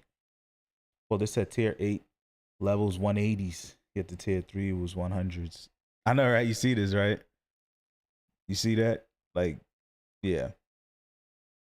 I'm sure they'll make adjustments to this as they get closer to it. For hell, with a brisk eternal quest line starting at World Tier 3 in Zarbinzet. That's where you need to go in the PTR. So you'll get more crafting materials and whatnot. Yeah, you're talking about this right here. Look at this Sork. Okay, we'll see what they're doing. I do like the fact that they said I do like the color change to the unique. I think that's pretty cool. The uber unique. I think that's pretty cool because that's right. Like a lot of times, especially, I think that's great because now we don't gotta worry about, yo, is this two-hand? Is this sword? Is it gonna be a Doombringer or is it gonna be Azarath? No more of that shit. Because now you'll know. When you see a sword and it's purple, you'll know, okay, that's a Doombringer. Instead of like you get your hopes up. Same thing with chests. I go to Lord Zir, he's dropping like 4 different chests, and I get three, you know, Rage of Horror Gods or something else that I'm not really looking for, and I'm hoping that he drops the tears. Like that's gonna be great in terms of like your initial like, okay, I got something good, as opposed to like, you know, you checking your inventory and hoping like, oh, okay, is this amulet gonna be is this a Uber amulet? Is this gonna be melted heart, or is this gonna be, you know, something else? It's just like, it's a lot better. I like that change. It's subtle, but it's a good change. Looks fire, and the noise. Yeah, the noise is solid too. Yeah, that tells you right away. I mean, I think you can customize your the tone that it makes in the options in terms of like certain drops. So like I think I changed mines. So I do know like when I hear it, like I'll know it's something different. But I don't think you could specifically say uber unique. You could just say unique. So the uniques already make a noise, but like I still got to check it to see like, is it a uber unique or not? But like, yeah, the fact that it's going to have a distinct noise on top of the color is even better. The Helltide thing, like I said, I keep going back to it. I think that's going to be huge. The fact that, you know, and again, it don't got to be like, oh, it's I don't need it to feel like, oh, every single time I go to a Helltide, like I'm expecting to get an uber unique. However, with the amount of times we're doing Helltides in order to get materials for our stuff, it's good that we could go into it and say, okay, yeah, I got to farm Angel Breath or whatever. But also, shit, if I'm doing it enough, and I'm sure if you play it enough, the fact that you could open up, it's going to be more exciting to like, yo, let me go open up these chests and shit, you might get a Shaco. You know what I mean? You might get a Doombringer. You might get something. So I like that that's a possibility. I don't need it to be like overtuned and like every single time I'm the expectation, but the fact that it adds variety to like, oh shit, I just got this. Like, I like that. Cause right now it's flat 0. Like it ain't happening. But the fact that it could happen where you could go and open up a weapons chest and get a freaking grandfather or something. Like, I like that that's an option in the game. Change it to the board and change the glyph. Oh, okay. Oh, I changed my Paragon earlier, by the way. Nice. I was thinking of changing my Paragon on my Thorns. I was supposed to check it to see what's because I hadn't updated it until like earlier in the season, so I'm curious to see what changes. So it's funny you bring up Paragon because I was thinking of checking mines out and seeing if there's some better options out there. But yeah, no, that's what's up. So did you what did you gain from it? Like, did you because the Paragon Paragon board is powerful. Like, you could end up squeezing out more resistances. You could squeeze out more life. Like, I literally made a change in my Flay Barb, and I went from 79,000 life to 106. So, you know, there's 106,000. So what were you looking for in there? Were you looking for some damage? Were you looking for some life? resistance? Was there anything specific, or you was just trying to get certain nodes, certain glyphs? My bash bub changes to the bub. Okay, so you're trying to squeeze out some DR. Okay, nice. Yeah, the Paragon can change everything. I mean, we know the Paragon is strong, but like if you really go in there and you start moving things around, like it could change your entire build without doing anything else. Like it could change your entire build. So that's what's up. That's what's up. I might have to do that. What else was good? What did you think of the? Well, another thing that I like. Well, it's a good middle ground, right? In terms of. Okay, so now you could get. Okay, so now you could get uniques from this, and this. I do like the fact that they give you. They're at least kind of. I think eventually they'll come up with a strategy for us to reset the item, but I think that'll probably be way down the line. What do you think about the fact that they are giving us more chances? What's good, Ezeki? That they're giving us more chances to be able to reset the weapon according to the greater affix. I like that. I like that connection, because we already get more excited. You know, especially if you play the game long enough and you're in the end game and you're really fine tuning your build, you don't want nothing that's not a greater affix anyway. So you already like, yo, if it ain't a greater affix, I don't care, right? I'm not replacing it. So the fact that we're already targeting greater affixes as priority, the fact that, okay, now that when we do get it, as opposed to like, yo, I'm about to go brick this, which you still can brick it, but like, oh, okay, this is a 2GA. I got 2 more chances at the tempering to, you know what I mean? It could be, you know, it's a step in the right direction, man. It's a step in the right direction. Oh, what's good, Ezeki? Good to see you, man. Good to see you. This season gonna be short, bro. Yeah, it's gonna be short for sure. I think a lot of the juicy stuff is gonna definitely be in an expansion. They're not gonna give us too much, but I think it's enough. I think what I'm seeing right now, though, on top of what we're doing in this season, I don't, you know, I think, like, I'm not looking at it like, yo, we gonna just skip season 5 and like season 5 is just going. Nah, I think season 5 builds on what we have going on, and I'm still excited to play it. Like, I still feel like it's a reason to log in. Like, it ain't gonna be like, oh, I'll just wait for the expansion and they ain't really doing nothing. Like, a lot of people thought they was just gonna pack it in completely and just be like, season 5 is just gonna be nothing crazy. Like, I feel like these changes still make me want to play it leading up to the expansion. We know the real good stuff is gonna be an expansion, but like, these changes is enough for me to be like, yo, when I want to play season 5 at, you know, when it drops. Yeah, Sork's gonna be meta. I'm gonna watch the whole. Oh, you hadn't watched it? Oh, my bad. Yeah. You should definitely go check it out, man. I mean, I was streaming it here, but yeah, you should definitely go check it out. Ladder killing the boss. Where was it with the Sorks, man? Like, that's gonna be, yeah, this is what we were talking about with this color. New color beam, new sound, new item UI. I think that's pretty good. Put some music on in the background. Yeah, new item UI. I like that. Yeah, this purple's gonna definitely pop, man. It's gonna pop. Sorks with a Doombringer is gonna be huge, bro. Because if nothing else, it's gonna I'm just thinking about the life boost. Because that's what it is, man. Like, when I was playing Sork, man, I was struggling. And I played 2 of them and I was struggling on survivability.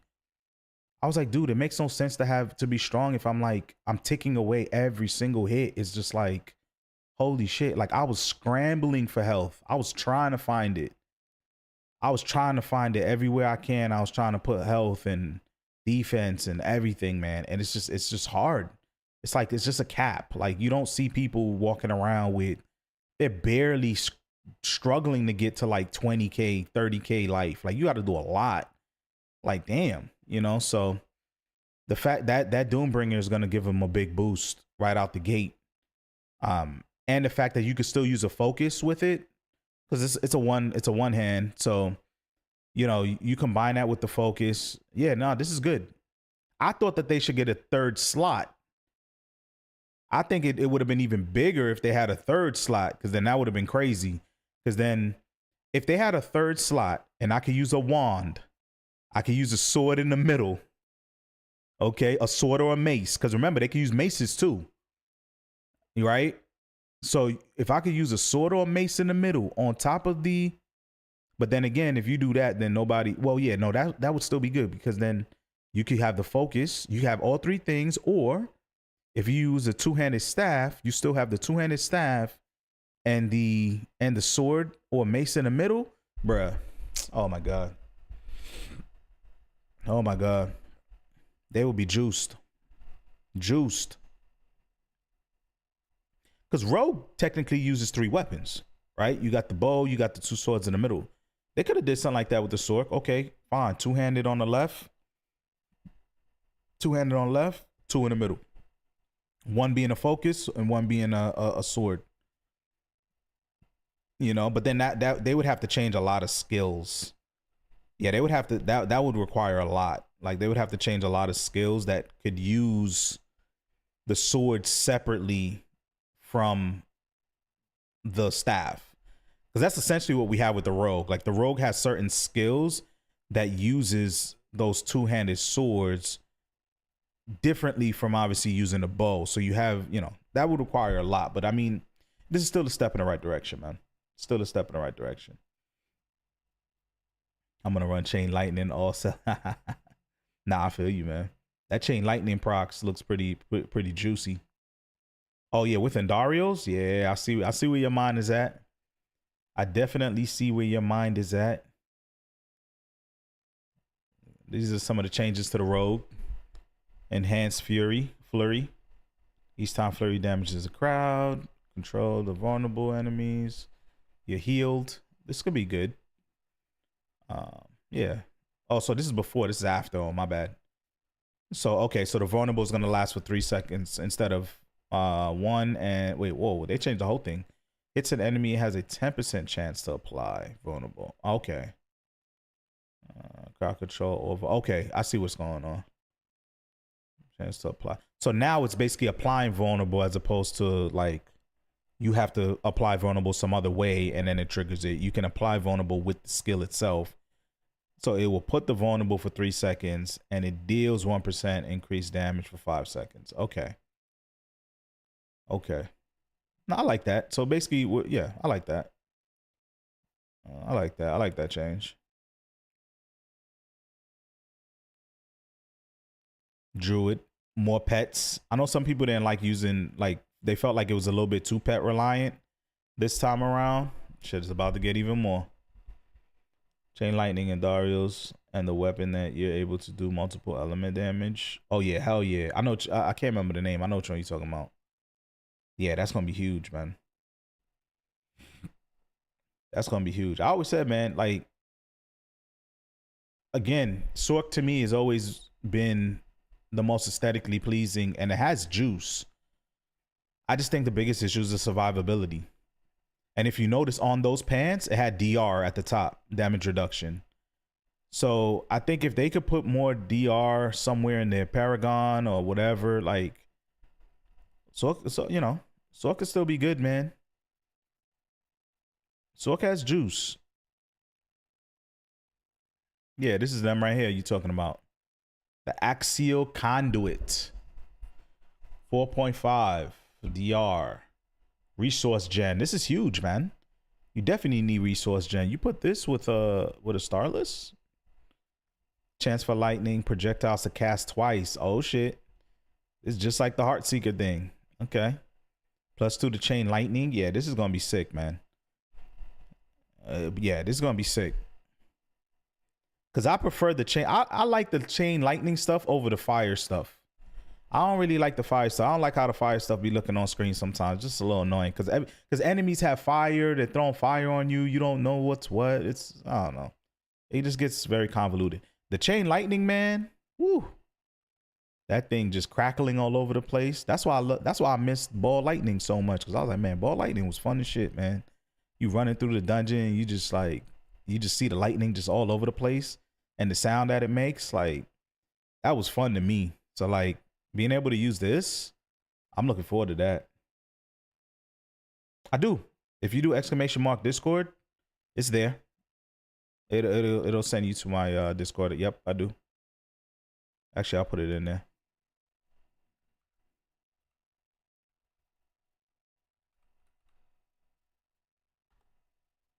Yeah, that's mine right there. I can share the short clip of me doing the leap quakes. Ah, you got it down to a T. How many stacks are you getting up to now? You able to get to like 15? Pretty easy. I was supposed to practice it. I hadn't even logged into the game yet.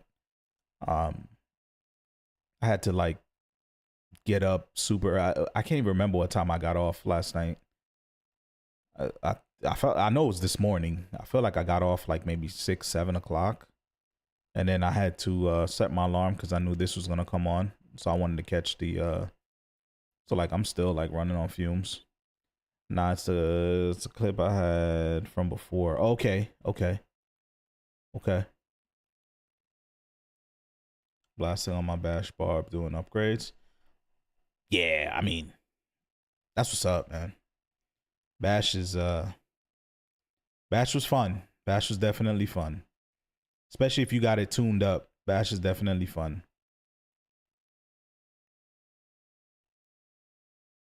Let's see what else they got. We can't forget about this. The Necromancer. Can't forget about this. Cannot forget about this. Let me see if I think they have the patch notes is supposed to be up right now. Let's check something here. Hold on. Let me go to Diablo news.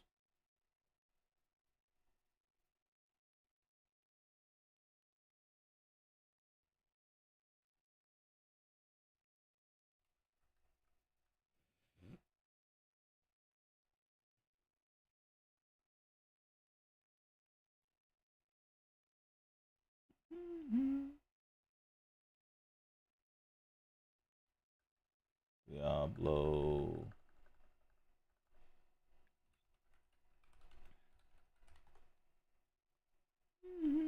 Yep.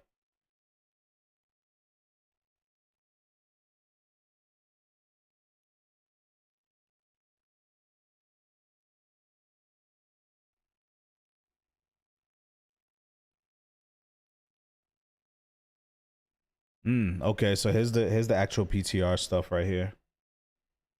The Diablo4 Season 5 PTR, what you need to know.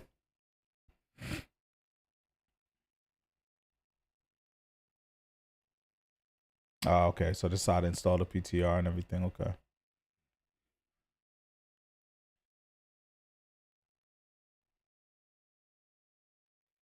Are you still doing are you like doing a bunch of one-on-ones, or are you doing lower levels? I think you were saying like you were kind of helping people boost or whatever like that. Like, were you doing hundreds to try to get stuff upgraded, or were you just kind of doing like 80s or something just to kind of get through them quick?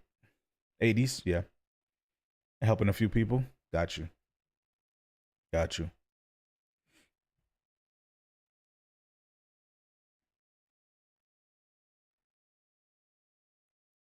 Yeah, I think I'm gonna try 60 something on the barb, just to kind of see what's up. See how it is. Just kind of gradually increase it just to see. Cause if it could do shit, man, even if it could do 90s, man. Even if I could just do a smooth 90 for now, would be good. I just want to be able to get Neath Iron, even if it's not the highest Neath Iron, but just Neath Iron in general. Yeah, Infernal offer. This right here.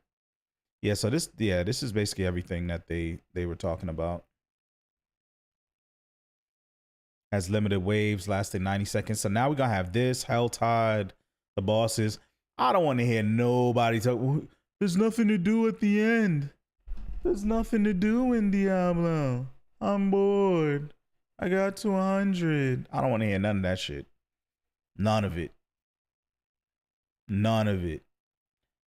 Because the name of the game is to get loot, and they're giving you multiple ways in order to chase the loot. So if you just don't want to upgrade your stuff and you don't like min-maxing, then these ain't the games for you. But like, I ain't trying to hear none of that. Like, they're giving you several ways to do different things to get to the same result. The result's the same.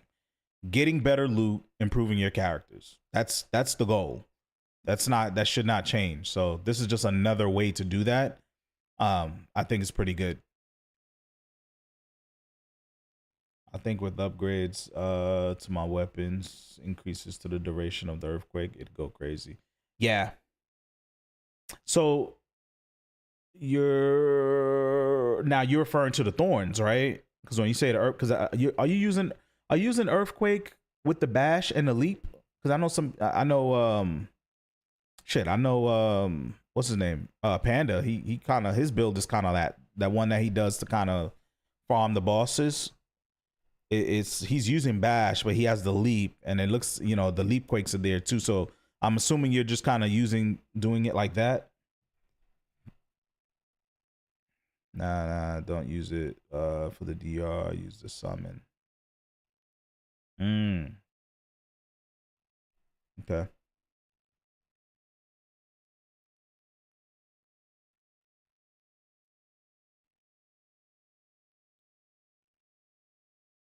Okay.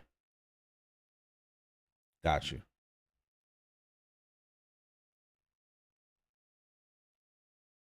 Got you. So that's the what was it? Call of the Ancients? You talking about Call of the Ancients?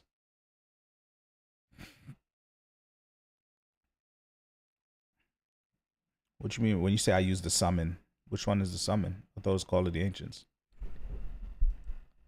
That does like stun damage and attack speed you get and a bunch of other stuff. I'm gonna hop in the game. I'm gonna see the aspect leap. Oh, okay. Has a chance to summon a champion that copy you. Oh, okay. I always use giant strides, and I always use the one that provides the. Okay, I see what you're saying. I didn't really look at those other aspects. Infernal compasses can be used at the following levels in world tiers. Oh, here go these Battlefell priests. I saw people in Discord, they were like, man, imagine fighting 3 of these guys at level 200. Where they're level 180 or 200. You're fighting 3 of them. Should be pretty crazy.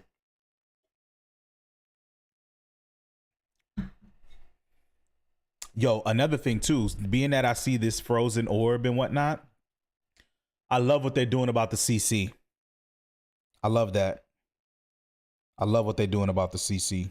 Because that shit happens right now where it's just like, you get CC, you're trying to spam all kind of buttons, nothing's working. You're just stuck in the middle, and they're just picking away at you. You're just watching your health decline, and it's just like, it's over. It's over.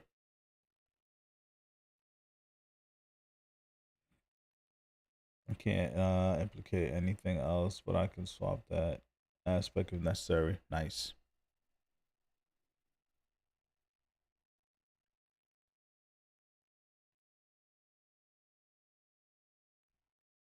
Yeah, the stun on the earthquake is strong, man. Use the grasping veins to pull them in, and you stand it like it's that earthquake stuff is strong, man. Quality of life updates and game bosses. You no longer need to reset the dungeon to replay the same boss. Upon killing them, a summoning altar will pop up. This is so good, man. This is so good. Especially if you like really speeding and you're not trying to pick up all the garbage loot.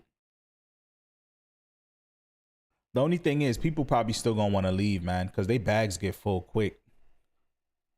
So they'll probably, because I noticed when they reset the dungeon, you still saw the body on the left hand side. I wonder if people who don't pick up all the loot, like they're just looking for something, if to the player, if it still sits there, because then that could be annoying. Because then it's like, all right, let me pick everything up, let me leave, sell it, and come back. You know what I mean? As opposed to, because people don't be liking to pick up everything. You know, so part of resetting is like, look, I don't need this shit. Whatever. You leave the dungeon, reset, it's gone. But if you're, I wonder if when the thing pops up, if like, I would imagine the loot is still on the floor. That's what I would imagine. So that could get a little, could get a little crazy, especially in a group, because then you see everybody's stuff that they leave around. So that could get a little. You might have to be some. There might have to be some etiquette, like, hey, pick up everything, pick up everything, so we could see shit. Because then, if everybody got stuff all over the place, then it's crazy.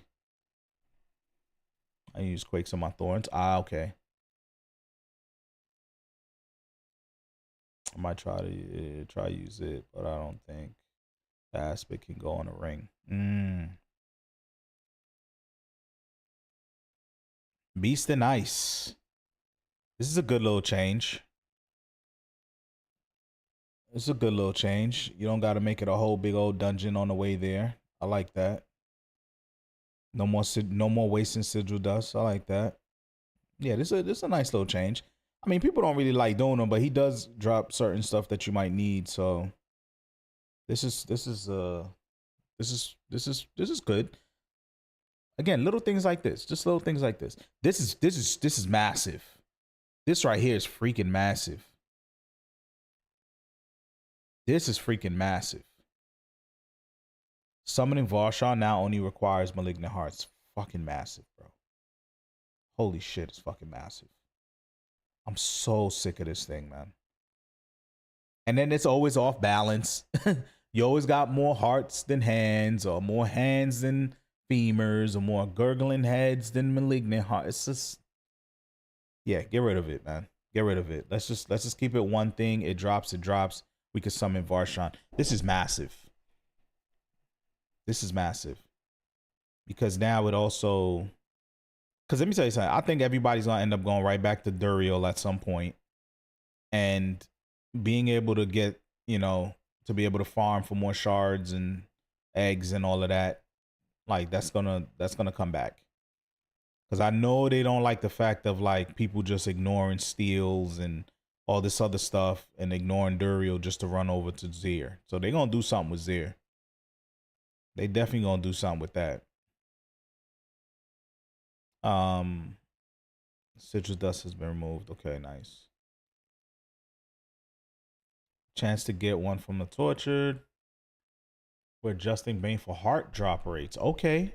As they're dropping too frequently to feel valuable. Yeah, you do get a lot of. Okay, so what this tells me is we are gonna keep the whole baneful heart, hell tide, with the monsters that pop up and all of that. Like they're gonna keep all of that. The threat level. They're gonna keep all of that moving forward. So that's good. Because I wanted that to stay. So chances are we're probably still going to have the maiden, the Helltide maiden or whatever. We're probably still going to have her around. So that I like that. Michael, Ethan. Yeah.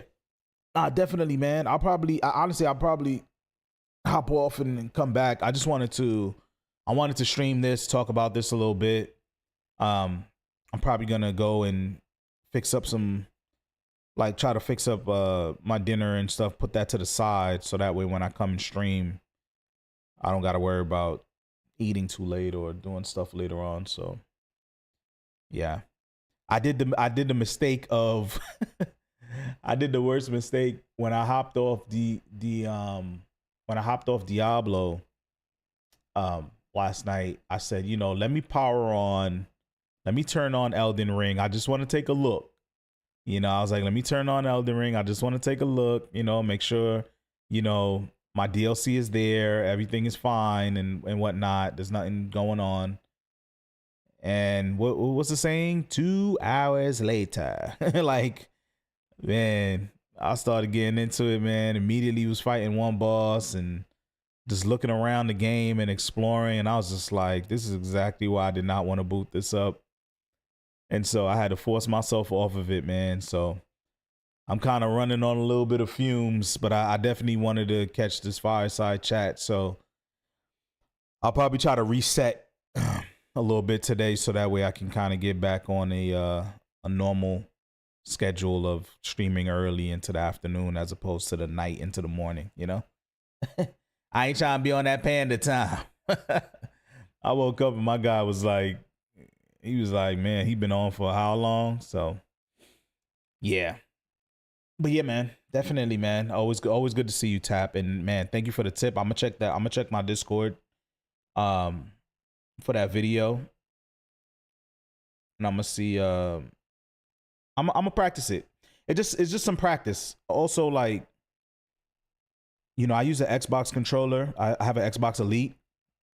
And so I'm gonna try to mess around with, like, I have it on the triggers, like my my L2 or R2, whatever equivalent. And I might have to change, like, basically, if you're familiar with how these Elite controllers work, like, you could change the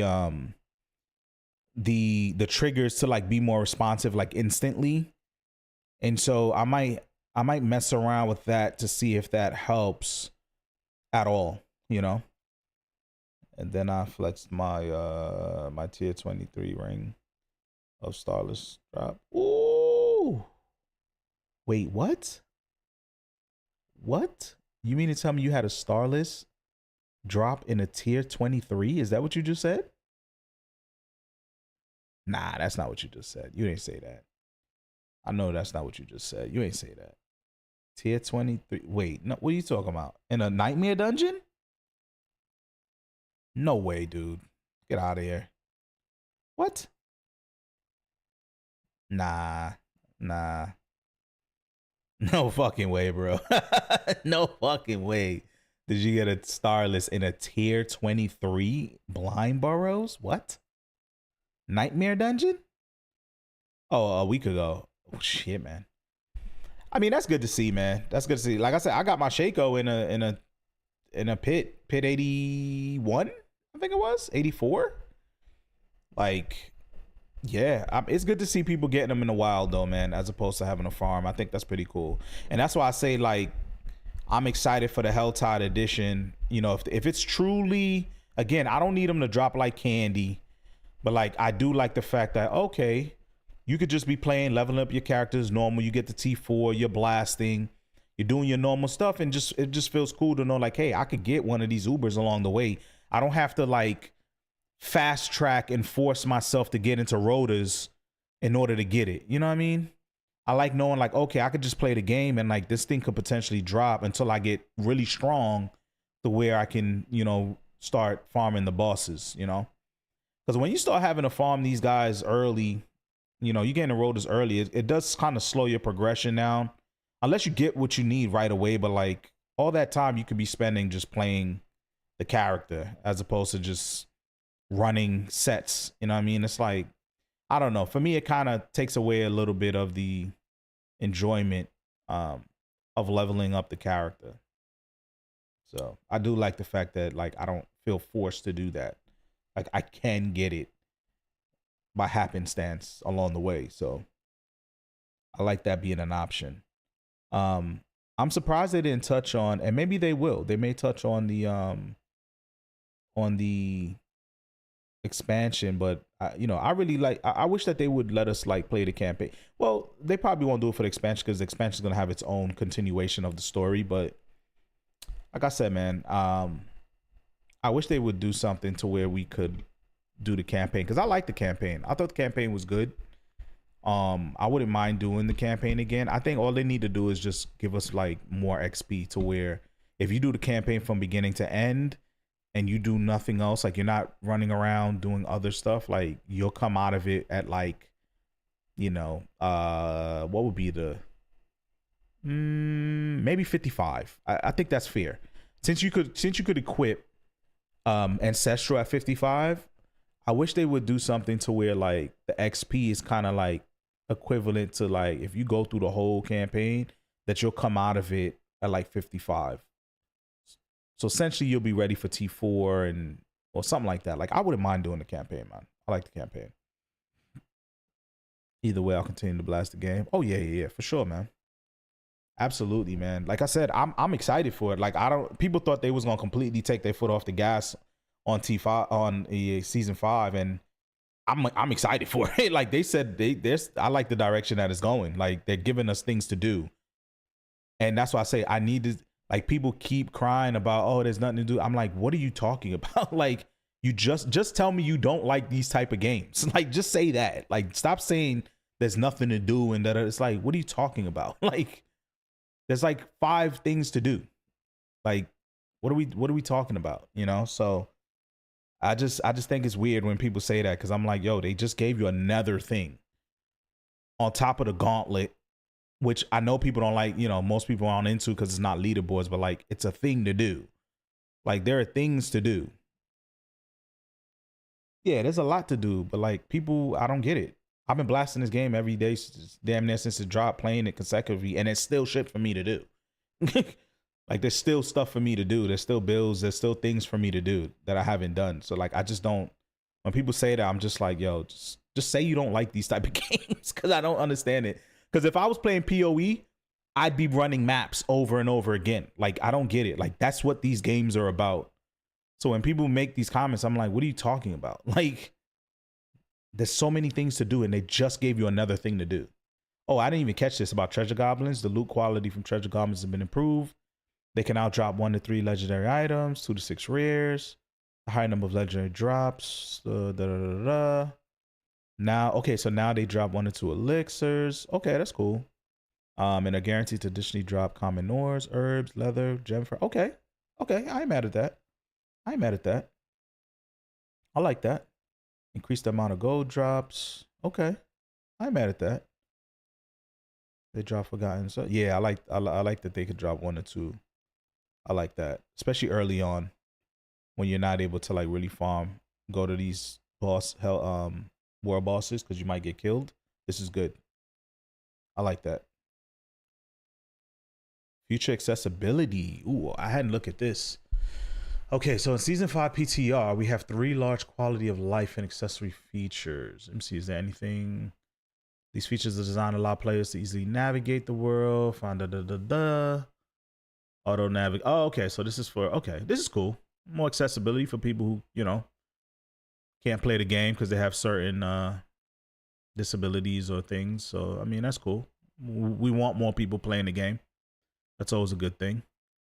Auto pin. This is a new feature that automatically drops. Oh, I like that. Dude, this is huge too, man. This is a good quality of life right here. I like this. Because I'm always doing that. Like, you know, I'm looking for the spot and then I'm trying to put the thing on there so I know where it is. Like, I like that. It'll automatically do that. That's pretty cool. Auto navigation. This feature enables players to see spatial audio pings. Oh, okay, so this is part of the new stuff that they're adding right here. Okay, so this is really for more accessibility for people. Okay. I don't mind that. Features offered for testing. Fog of War, Altar of Lilith stat bonuses. Once you log in, it will carry over. Okay, so this is talking about the PTR, the testing, how it carries over certain things. Okay. Yeah, it makes like a copy of your character. That's pretty cool. Don't bring on Sork, all I care about. Dude, that's like the hot thing right now, man. Welcome in, Schlux. That's like the icing on the cake, dude. Like, where is it? Once I saw that Doombringer, I was like, okay. Survivability just went up 100%. Like that's massive. That is freaking massive. Where was it? I think it was back here. Like that is incredibly huge.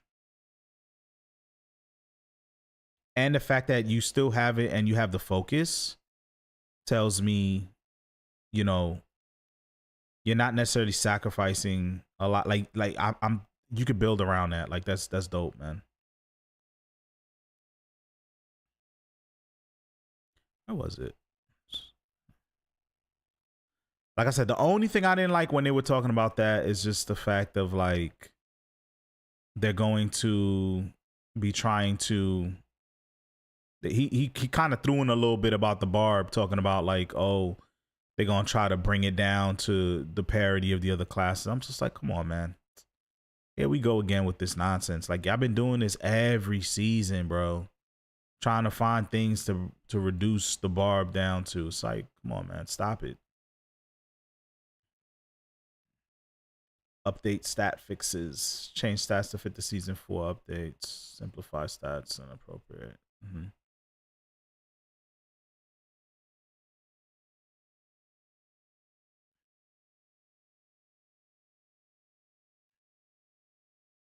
Yeah, I think that's like the hottest thing right now is the fact that it can use swords, man. I think that's huge. Also some new ancestrals here.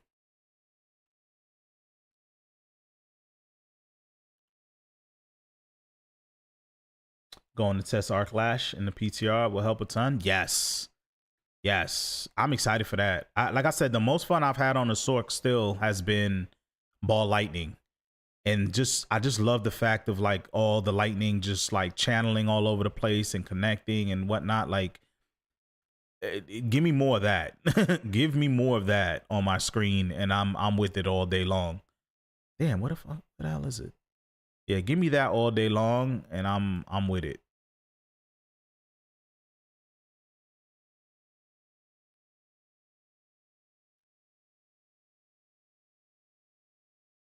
And then this right here. Duriel. And not just Sork too, man. Sork using Doombringer is big, but like, again, the Mace, also the Druid being able, and shit, even the Rogue. I'm sorry, not the Rogue, the Necromancer. I think it'll provide some variety to all those three. And those are the three that shit, that people complain a lot about. So like just being able to have those options, that's pretty good too.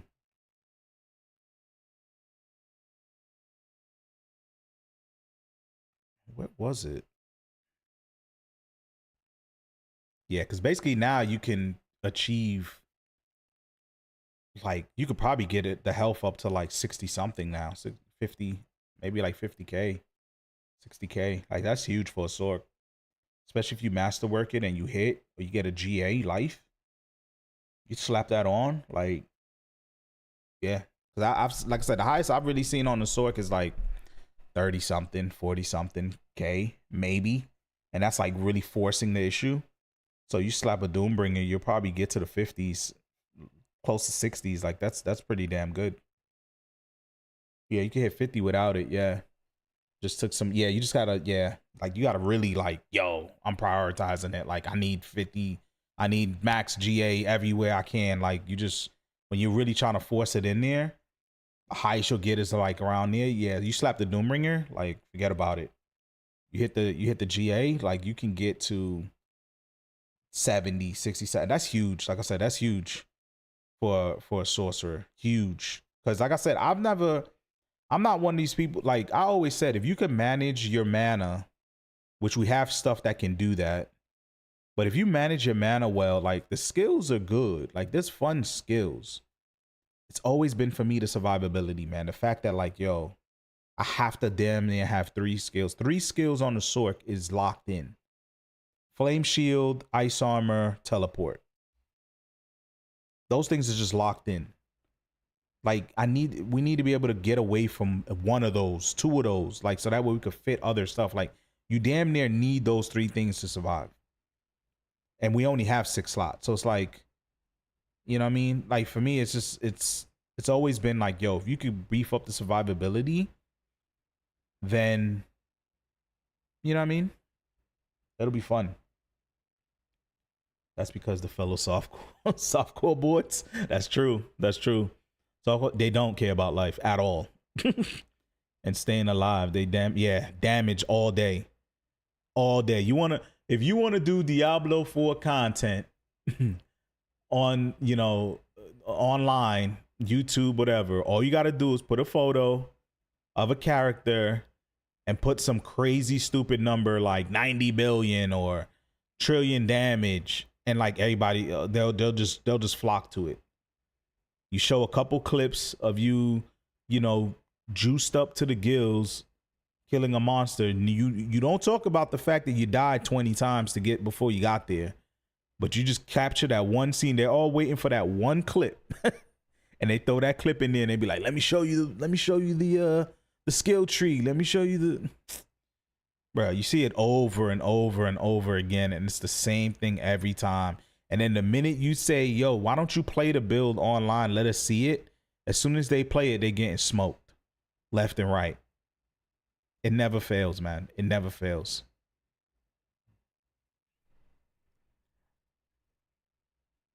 Let me see what this says. Patch notes here. Okay, so critical strike damage, new items and tempering recipes. Wait, all classes? Oh shit, this is huge right here. This is huge right here, guys. No more having to go on the rogue. No more having to go to the rogue for this. If I'm reading this right, it says all classes, tempering recipes, crit strike damage. Okay. So I guess these are coming to all the classes. Yeah, but how do you overpower on a sword though? So I don't know. Maybe I'm reading this wrong, but vulnerable, yes. Ultimate damage, yes. Crit strike damage, yes.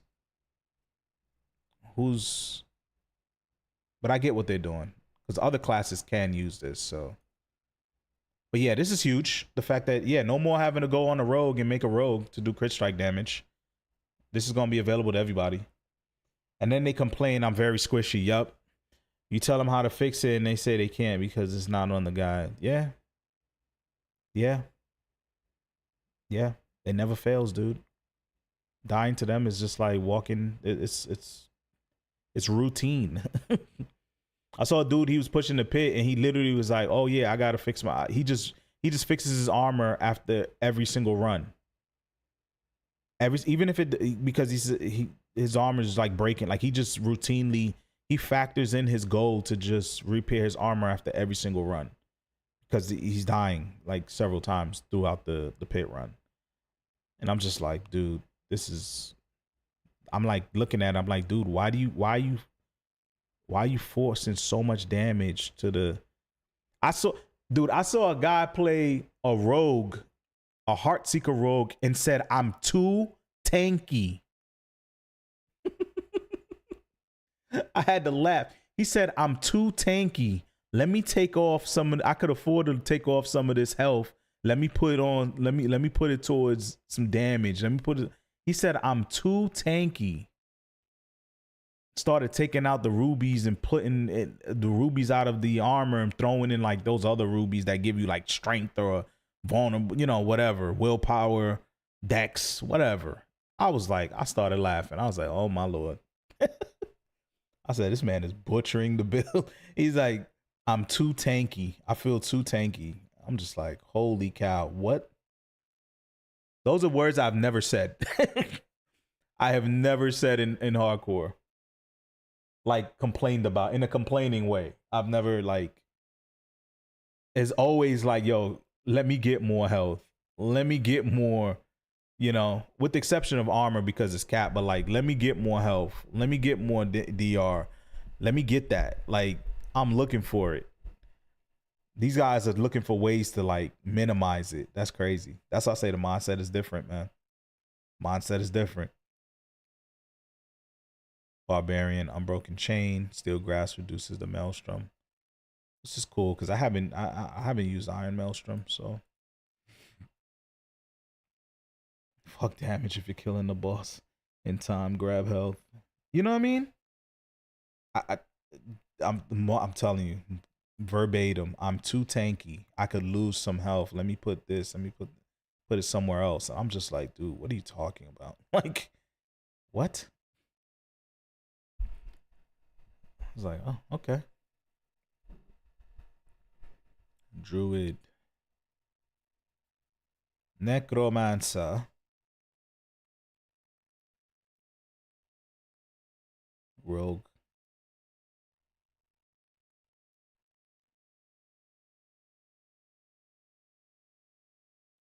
I'm waiting for them to put out that because they usually do that. Occasionally they'll tell you like what class people are playing the most or whatever. Like I said, I still feel like Sorcerer is still one of the most popular because I think a lot of people come into these type of games with the power fantasy of like you know, doing magic and things like that. So that's why I'd be like, yo, why are you even tempering? Why are you bothering with barbarian? That fits the theme. Barbarian's supposed to be strong. It's supposed to be powerful. It's supposed to, you know, like it's on code. You need to just get these other classes on code.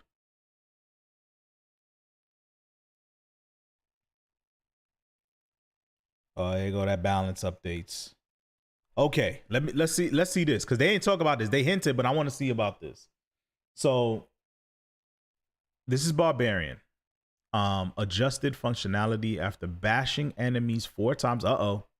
Tap. They talking about you. They talking about the bash. The bash bros. Look what they saying. The bash bros.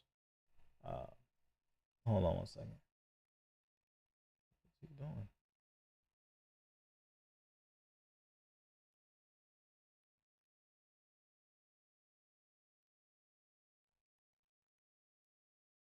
Okay. Okay. Let's see this. After bashing enemies 4 times, your next bash will clobber. Okay. Stunning enemies. Clobber twice as often while using. Okay. Enhanced bash. Okay. Clobber an enemy grants you 20% max life as fortify. Shit, man. Bash just got juiced up, my guy. Adjusted functionality. Clobber an enemy generates additional fury. Bash is looking pretty cracked. Yup. Good bash change. Bash is looking pretty cracked. Let me see what they did with Flay. Enhanced Flay, vulnerable duration, increased from 3 to 5. I like that. I like that. Combat Flay, damage reduction, increased from, I like that. Maximum stacks from 4 to 5. Okay. Buff duration from 3 to 6. What? What? Yeah, Flay is up, boys. Flay is up. They yo, they literally buffing the 2 most dominant builds for the barb. They just said, let's make it a little stronger. Like, what? I know people ain't gonna like this shit. They are not gonna like this. Like, what? That's crazy. Endless Fury no longer requires 2-handed weapons. Okay, I like that. I like that change. Fury gain from basic increase. Okay.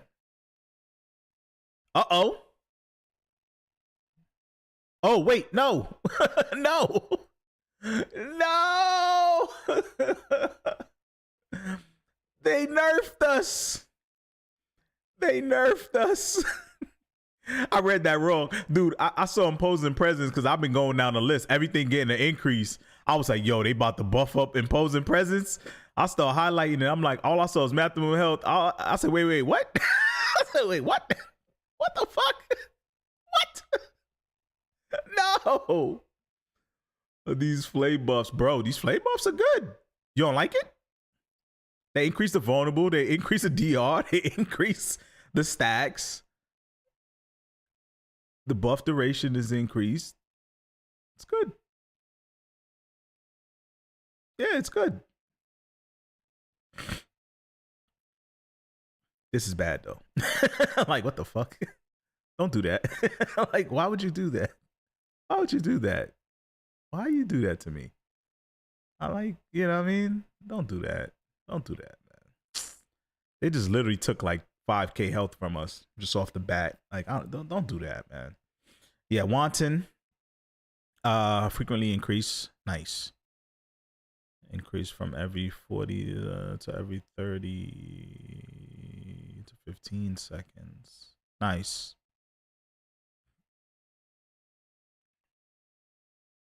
I just get the whole we want to, dude. That's what I was saying. Well, oh, you mean, well, they kind of, you know, they did it over here a little bit, but he kind of said it. He said it in like a, I feel like he kind of said it. I don't want to say tongue in cheek, but I think he just threw that in there just so people could just stop asking, because that's what they want, man. That's what people keep whining about the barb all day long. My thing is like, yo, stay focused on your class and stay focused on improving your class. They love crying about the barb. Oh, that's the problem. It's the only one that could do this. The only one could do that. It's like, I think he just threw that in there just so people could shut up. Like, like I said, he said what the quote unquote issue is, and I don't see them fixing that issue because he said it. Yo, they can equip more weapons, which means more aspects. And honestly, the day will not come where they say, okay, we're gonna go from 4 weapons to 3, because then that'll cause a riot and people will just stop playing the game. So they're not doing that. So now they do these little itty bitty things here and there just to kind of appease people. But at the end of the day, Barb is still king. You know what I mean? Barb is still king. That's why I say I want to see the numbers. I want to see how many people are playing certain classes. I want to see that. Because they showed it to us at one point. I think it was maybe season 1, maybe? Or season 2, where they was like, they put it out there, like the amount of people playing certain classes. Like, I'm curious to see like what the percentage is.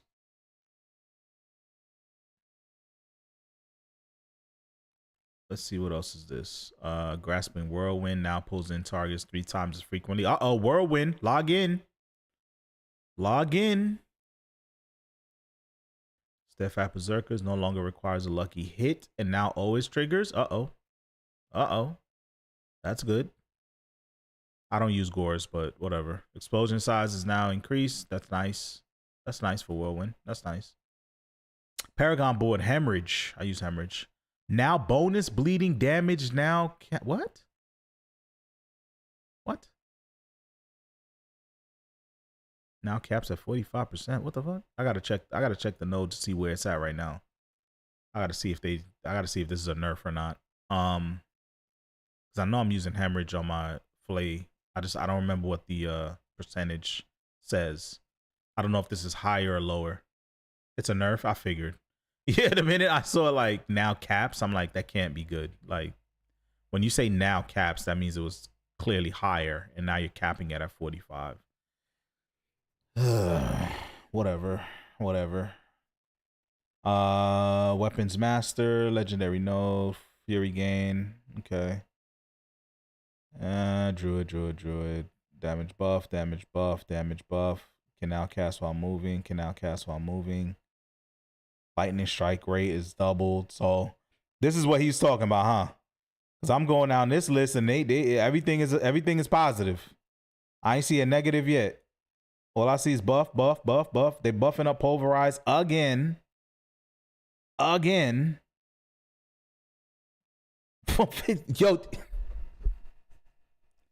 bro, it's going from 50% to 92.5%. Getting buffed again. It's already crazy after the last patch. Now look. Poison Creeper can now be cast while moving. That's good. Like I ain't see. I'm waiting for the nerf. Damage area increased. I mean, people still gonna cry about it, but like, look at this shit. Like, what is this? What is this? Double the amount of pillars for the landslide. Like, what's going on here? Lightning strike rate is doubled. What the hell? What's this? Grizzly Rage cooldown for the ability now starts after Grizzly Rage ends. What's this? This is huge. The cooldown don't start until after the rage ends?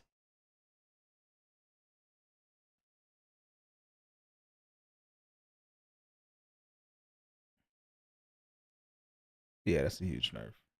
What's good, CJ? Welcome in, player. We just going over this is the detailed version of what they talked about in the Campfire chat. A lot of good things, man. A few TLDRs for you. Sork will be able to not just Sork, but the 3 classes: Necromancer, Sork. I was trying to find the still image. I was trying to scroll to it so I could show it, but I keep, whatever reason, I can't like land on it. But basically they'll be able to equip certain weapons that they couldn't equip now. For example, the Druid will be able to equip a 2-handed polearm, and I think a 1-handed sword and a 1-handed mace.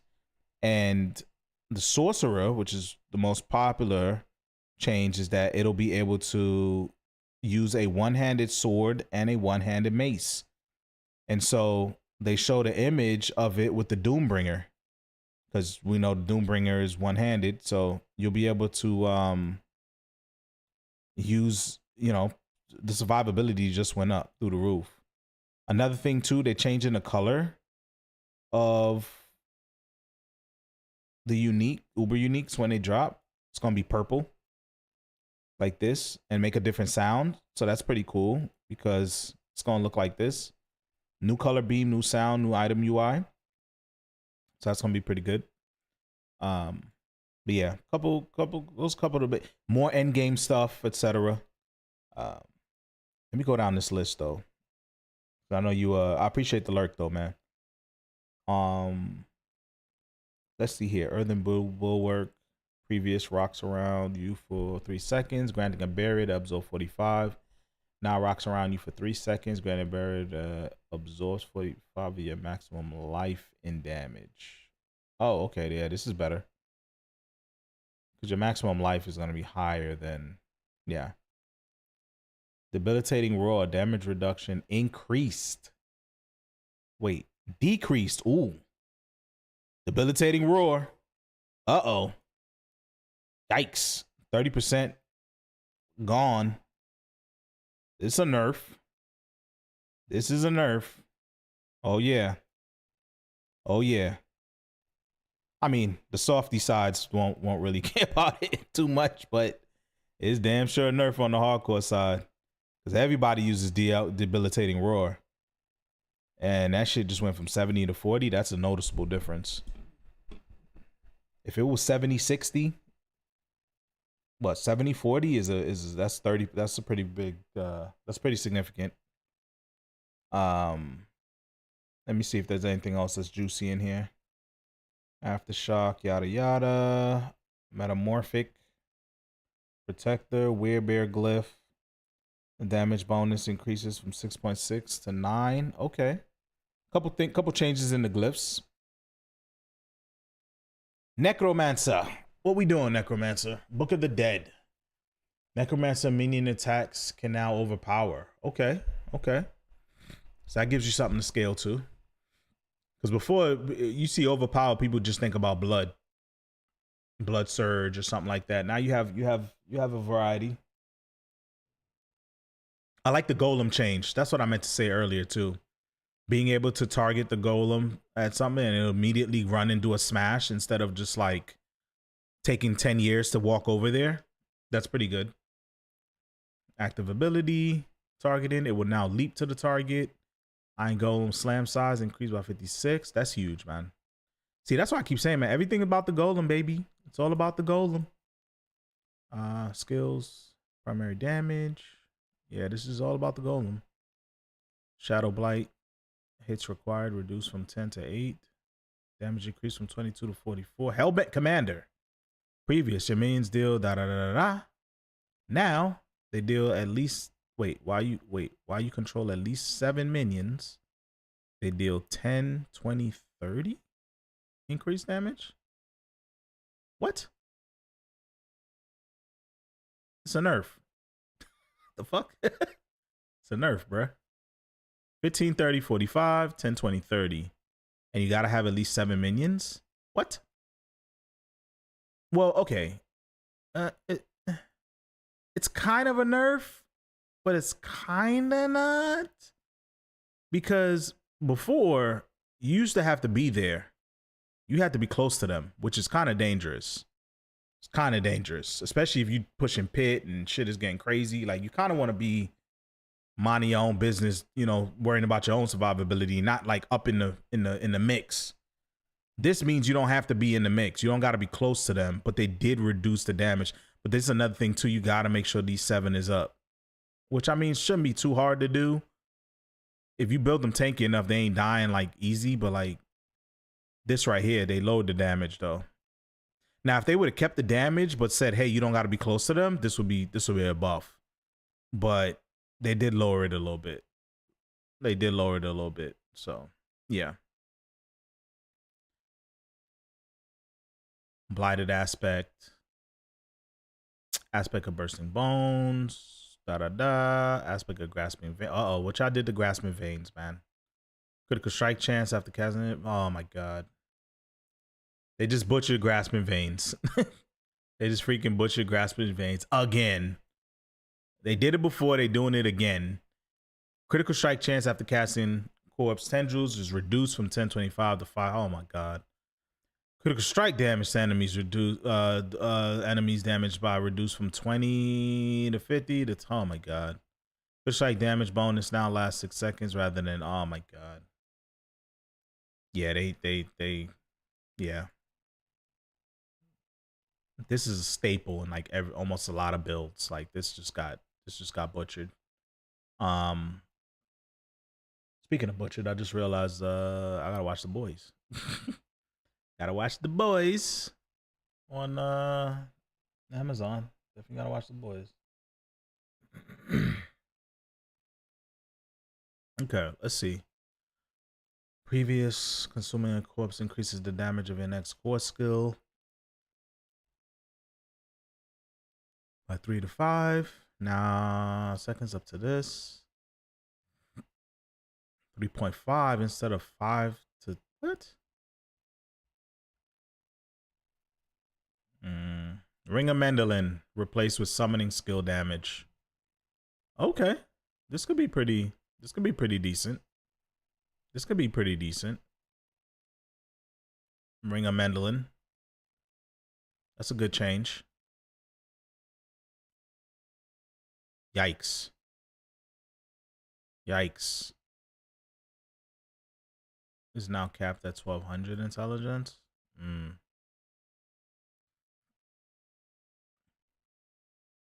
Well, we know they're fixing the rogue, so yeah, no more victimize bug.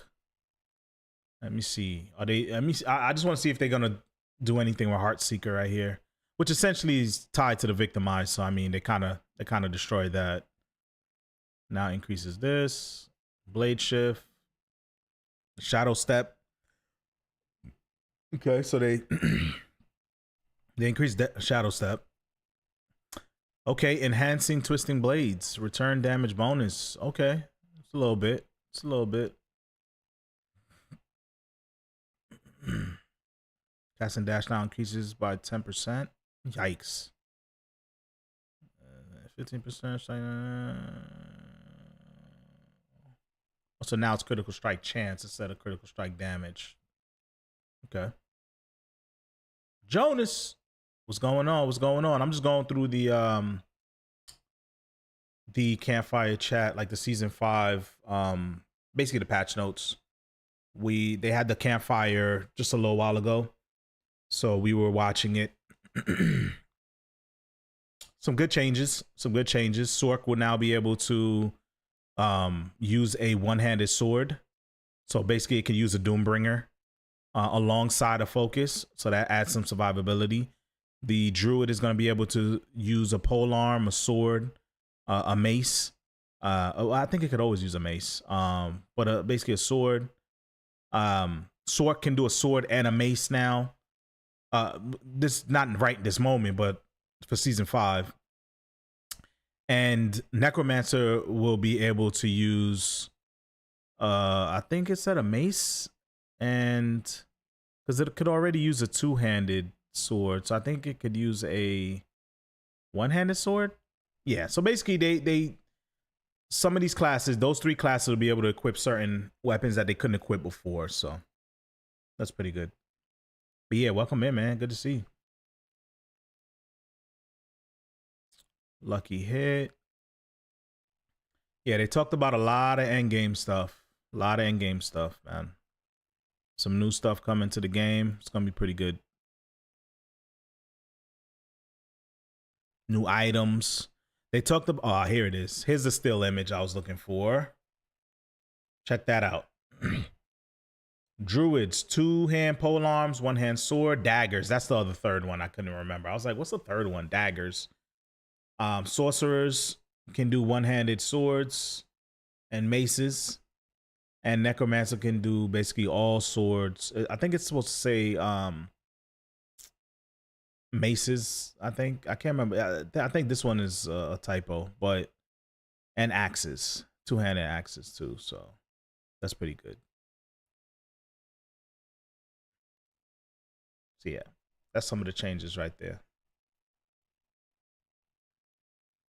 Dark Shroud, what's up with Dark Shroud? What are y'all doing? You can now only use one Dark Shroud. Oh my god. Boy. Man, the Rogue is getting destroyed right now. Rogue is getting destroyed right now. Previous Dark Shroud shadows have 40% chance to not be consumed. Now each Dark Shroud grants you 5% increased movement speed and also a 50% chance to not. Okay, so this one's good. So now you get movement speed along with, okay, along with the 15% chance to not, and it increases to 50. All right.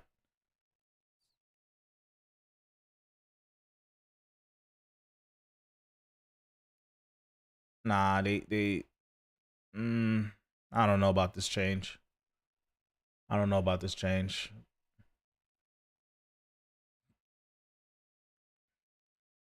Only need one active shadow to get the bonus.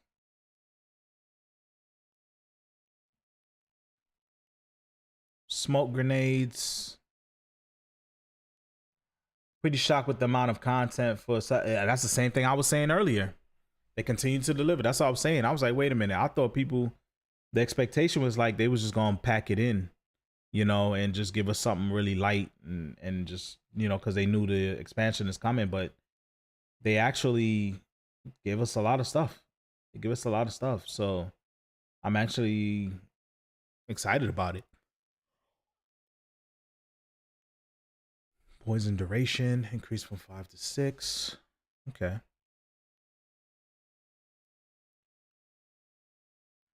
The fact that like you can reset the dungeon now without having to leave, and that the pillar pops up again right away, like that's pretty big, man.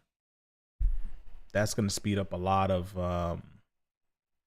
people just playing in groups and farming. So farming the bosses, that's pretty good. Weapon mastery, victimize. Yeah, this is what they quote unquote fixed. Explosion damage of victimize has been increased by to compensate for a bug fix. Okay, so they're trying to make up for the obvious damage loss from the victimized passive.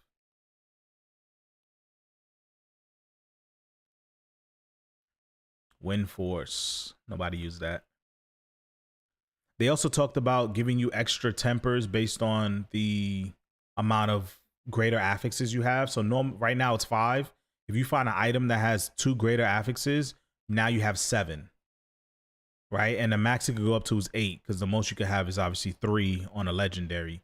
So if you have a 3, 3 on a legendary, and you'll be able to temper 5 plus the 3 extra if you have that. So nice little compromise, just to give you more chances to re-roll, less chances of bricking an item. Still brick it, but like I guess it's a decent middle ground.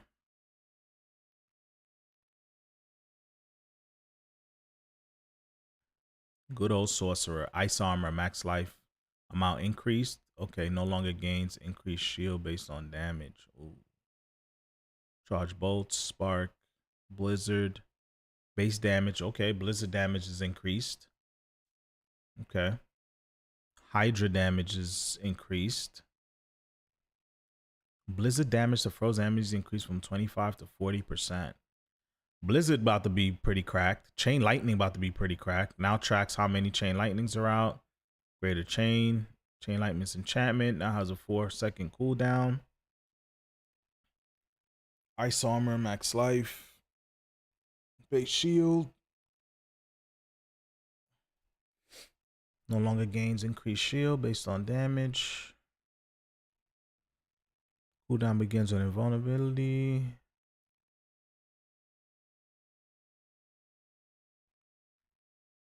Yeah, this is actually a nerf. The more I read it, this is a nerf. This is to keep you from spamming it.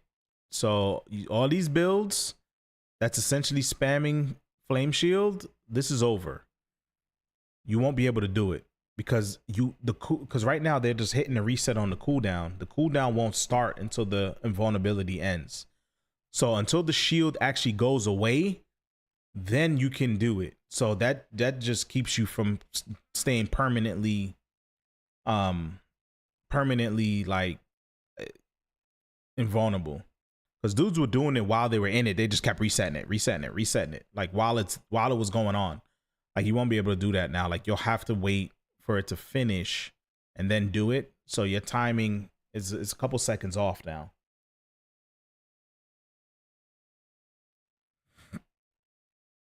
Cooldown increased from 11 to 14. Base damage increased from this. Teleport. Damn, man. They just increased the cooldown? Jesus. On the teleport? Base damage increase? Nobody uses that for damage, really. Rough.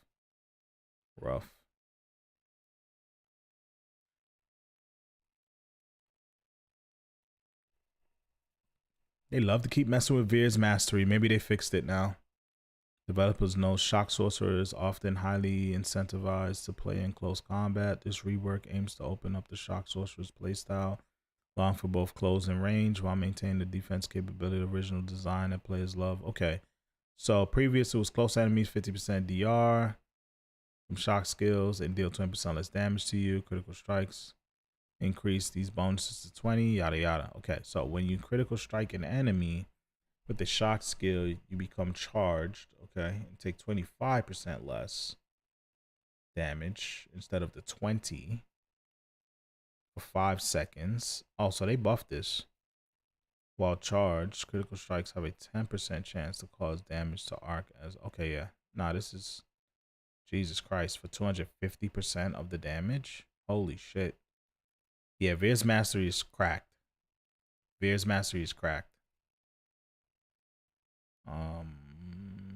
Engulfing flames, binding, I don't see anything about frozen orb. Try to see if they buffed that.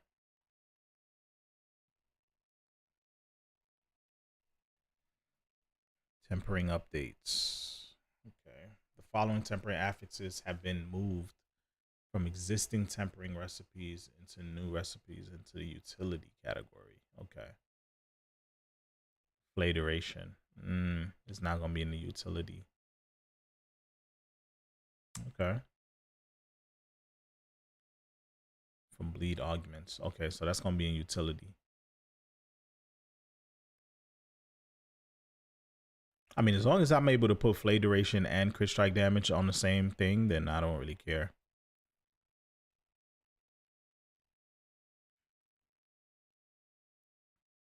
End game bosses for updates. You can cheat about here.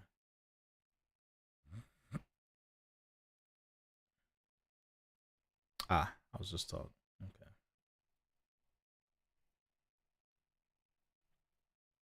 I think that's all of it. All the classes. Finally on lunch. Man, I was about to hop off in a few, actually, and go and fix some dinner and whatnot. Woke up I went to bed super late. I did the mistake of, I streamed late, but then I made the mistake of putting on Elden Ring afterwards, and I just wanted to kind of see a little bit about it, and that took like another 2 hours or so. And then I had to get up to try to catch this thing. So I need to like reset. Yeah, I turned it on because I just want to make sure like everything was good and whatnot, because I hadn't like even booted out. I just want to make sure my DLC, like I ain't had to do nothing special or nothing like that. So I was already at Mog's palace. I literally left my character there. And so I just wanted to make sure like everything was cool. And so, yeah, I touched the arm, went into the next level, and I made the mistake of getting on my horse and moving around. I think I went into this one little dungeon area, which is like super close to the beginning. where you just go down the steps. It's like right there. Ended up fighting a boss a couple times. And then I started looking around, and before I knew it, the sun was up. And I said, oh man, shit. So yeah, that's how it happens. Yeah, that guy was fun. Exactly. I made the mistake. I was like, oh, this is exactly what I did want to do. Cause then, and that's the thing. That's the thing I love about Elden Ring. It's like, it does the same thing at the beginning of the game. Like, and this is what a lot of games don't do, because they insist on like hand holding all the time. But like, from the time you open up that door in Elden Ring, base game, I'm talking about, where you just push that door open, and all you see is just the fields, and it's just up to you. You want to go left? You want to go right? You want to go forward? You like, it's like, here you go. Here's the toys. Here you go. Do whatever you want to do. I was getting that same feeling. Like, I walked in and it was just like all the fields. You know what I'm talking about. You got all the fields and the tombstones and this and that. And I'm just like, let me go over here. Then it's like, let me go over there. I was like, I know what's about to happen. I was like, this is about to be a 6-hour run. So I was just like, you know what? Let me hop off. But like, that's the one thing about Elden Ring, man. It just drops you there, and it's just like, all right, there you go, kid. Have fun. And that's it. Yeah, you got it for round 7, right? Dude, that's what I'm saying. I got off super, basically this morning, and I had a little bit of rest, and then I wanted to catch this. So like, I'm like, because then if I hop from this into the gaming, like, it's just gonna take me well into the evening. So I said, I'm gonna stop after this, go fix my dinner, put stuff together, and then come back. So this way, when I game, I get a little bit on track. Did you? Holy shit. So is he the final one? Is he at the very, very end? Or do you not know? Because I'm going to tell you like this. In just a little bit that I played, the DLC is amazing, man. FromSoft did it again, man. FromSoft did it again. Like, they continue to deliver on quality, and people are talking about, you know, this DLC being shit game of the year, which I just don't think, I don't know. I was supposed to look that up. I don't know if a DLC can even qualify. But man, if I'm a game, I'm hoping to God it ain't qualified. Because if it qualifies, it's a problem. Because these guys don't, the DLC is like, dude, the DLC is massive, and so much to do, and there's so much change. Like, again, most games, they give you a little, you know, little 30-minute thing on a DLC. Nah, man. Shit, sometimes the DLC be bigger than the base game. Like, I'm seeing bosses that are tougher than Moog, tougher than Millennia early. I see people dying to the remember we was talking about it, Schlux? We was talking about that knight, the lady with the 2 swords. I saw a dude who was fighting it like all night. And he was like, he I won't say he gave up, but he was like, look, I gotta come back to her, because like, he couldn't figure it out. He ran through all his weapons. He was like, dude, this boss is harder than Millennium. He ran through all his weapons that he brought with him from his build, and nothing was working. He was summoning. He tried everything. Yeah, exactly. You know who I'm talking about. He was on that all night. Like, DLCs don't do that. They don't put I'm telling you, a lot of DLCs don't bother with all that. They give you a little, just a little something, a little busy work. Nothing crazy. These guys give you a DLC, and it's damn near better than the base game. It's crazy, man. I don't say better, but you know what I mean. It's on par. I can't say it's better. I don't know yet, but I'm just saying, for a DLC, man, it's a no-brainer. It's a freaking no-brainer. Like, yeah. So I already knew once I started playing, I was like, man, let me get the hell off, because I already want to open up this map. I already want to go over here. I want to go over there. I want to see what's over there. And I'm seeing people with new armor and new weapons and the martial arts I want to do. And I said, man, let me fall back. Because I'd be playing it right now. I'd be on it right now up until this moment, still playing it, man. Because that's how quickly time passes when you're playing that game. But yeah. Let me see if there's anything noteworthy in here before I hop off and try to collect myself a little bit before I come back and stream some more and actually play the game, but play some more Diablo. But let me see if there's anything in here worth mentioning. It's a lot of stuff in here, man. A lot of stuff that they're doing. Yeah, I think we was just looking at Sorcerer. The Veers, this is a big change, man. This Veers is gonna be pretty mandatory. Pretty mandatory. Burning Instinct critical strikes reduced from 1% per 25 to 1% per 50. Ugh, this is a nerf. That's a nerf. Now caps his damage at 30. That's a nerf. Unleash Glyph, increase the damage from 7 to 8, increase the mana regeneration from 7. Damn. Increase the mana generation from 7% to 25%. Holy shit. This is a mandatory glyph. Holy.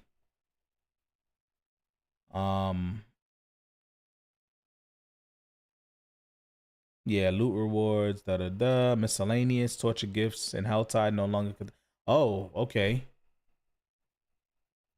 I guess this is okay. Because you get a lot of obols from, I don't know, man. I kind of like, I don't know. I feel like even though we have 2,500, I still be feeling like I get capped really quick. So I guess this is okay. Stock up on Sombers, the Remembrance weapons are dope. Dude, I know. I think I got a Somber like right away from just like walking around. Because I know you could take things to like +10 or whatever. Like, yeah, I already know to save all my materials. No doubt. Let's talk about Sombers, the Remembrance weapons are dope. It was crazy too because when I went into Steam, because I got it on, well, I have, interesting enough, I have Elden Ring on PC as well as I have it on PS5. But I bought the DLC on the PC and, you know, through Steam. And it's funny because when I went into the Steam to load up the game, it's so crazy because like my friends list on the right hand side, you know, where it shows you like who's been playing or who's on or whatever. And I just saw like a whole bunch of people was playing it. They either just hopped off or was on it for X amount of time or still playing it. It was crazy. It's just like all these, and I saw some names that I hadn't seen in a while. So Elden Ring will bring, and that's what I talked about in terms of like brand name and like what they've developed. It's very rare, you know. World bosses are now more. Oh shit. More. Are we gonna be seeing even more deaths of at the world boss in hardcore? Is that what we're gonna be seeing?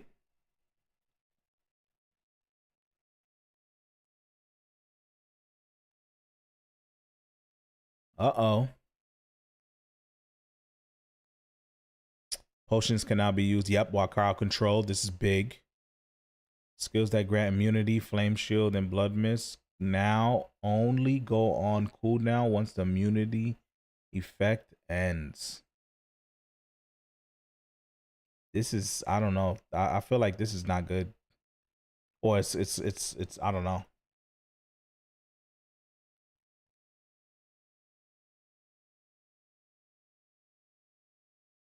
Because basically when it ends is when the cooldown starts, which means you can't apply it again.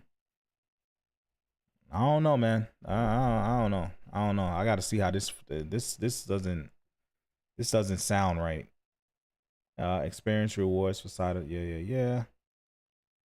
More weapon types. Yep, druids can now do it. Yeah, so this is if I had to snapshot it, I would say to anyone, just look at this. This is everything you need to know right here. This little chunk right here. Skills that grant immunity. Potions can now be used in crowd control. More weapon types. This includes Azarath. I love how they put Azarath when nobody freaking uses this thing. And Doomringer being usable for sorcerers. Inherit affixes. One-handed swords. I just realized I could put a Doombringer on a Druid as well. Yeah. Druid could get Doombringer as well. That's pretty good.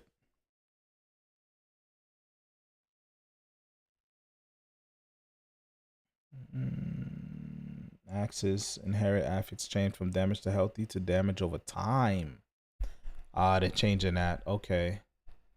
It went from damage to healthy to damage over time. Interesting. Wands, inherit affix change from lucky hit to vulnerable damage? I don't know. I kind of wanted the lucky hit, but I guess. Now you definitely got to get lucky hit on your rings and other things. Scythes from life on kill to summoning damage. Yeah, this is I like this change. Cuz life on kill to me is only cool in early game. After that, you don't really notice it later on in the game. Summoning damage is going to be good to stack, especially if you're yeah, Scythes is going to be mandatory for minion builds. Staff's inherit change from damage to crowd control to damage over time. Damn. Okay. Bows from damage to distant to crit strike damage. This is good. This is good. I like this. I like this. Uh-oh, what are y'all doing to the pole arms? Change from damage to injured to vulnerable damage. Interesting. I guess. Yeah, I guess. Yeah, I really don't like these conditional damages. So I see what they're doing. They're trying to get away from that. That conditional damage can be a little annoying.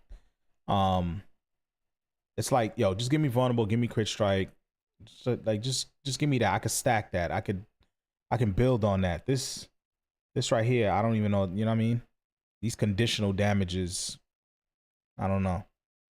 Focus and totem, inherit is, oh no, why you got, don't take the cooldown, no, oh shit. Okay. So yeah, you're gonna have to roll for some cooldown, man. Damn. They could have left that one alone, but damn. And then these are just bug fixes. Okay.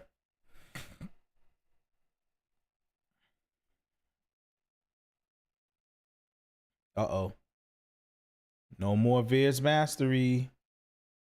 Fix the issue where Viz Mastery applied to non-shock skills. Uh-oh. Forget about it. Fix an issue where Ice Armor's tooltip suggested the barrier value would increase when dealing damage. Uh-oh.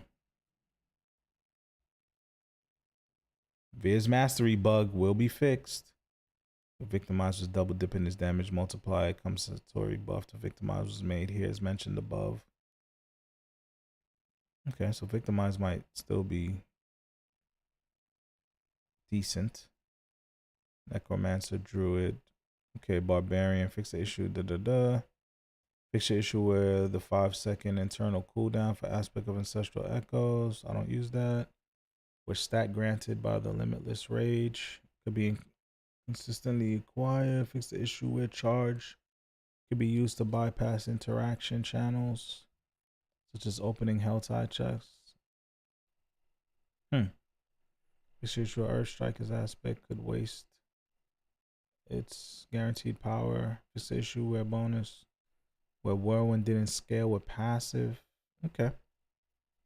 Nothing too crazy here. Ooh, Rumble Glyph. Fix the issue where the damage modifier for the Rumble Glyph was additive. Yikes. When fighting crowd control enemies, Rumble's damage bonus is now capped at 30. No. Rip. Okay. I think that's everything.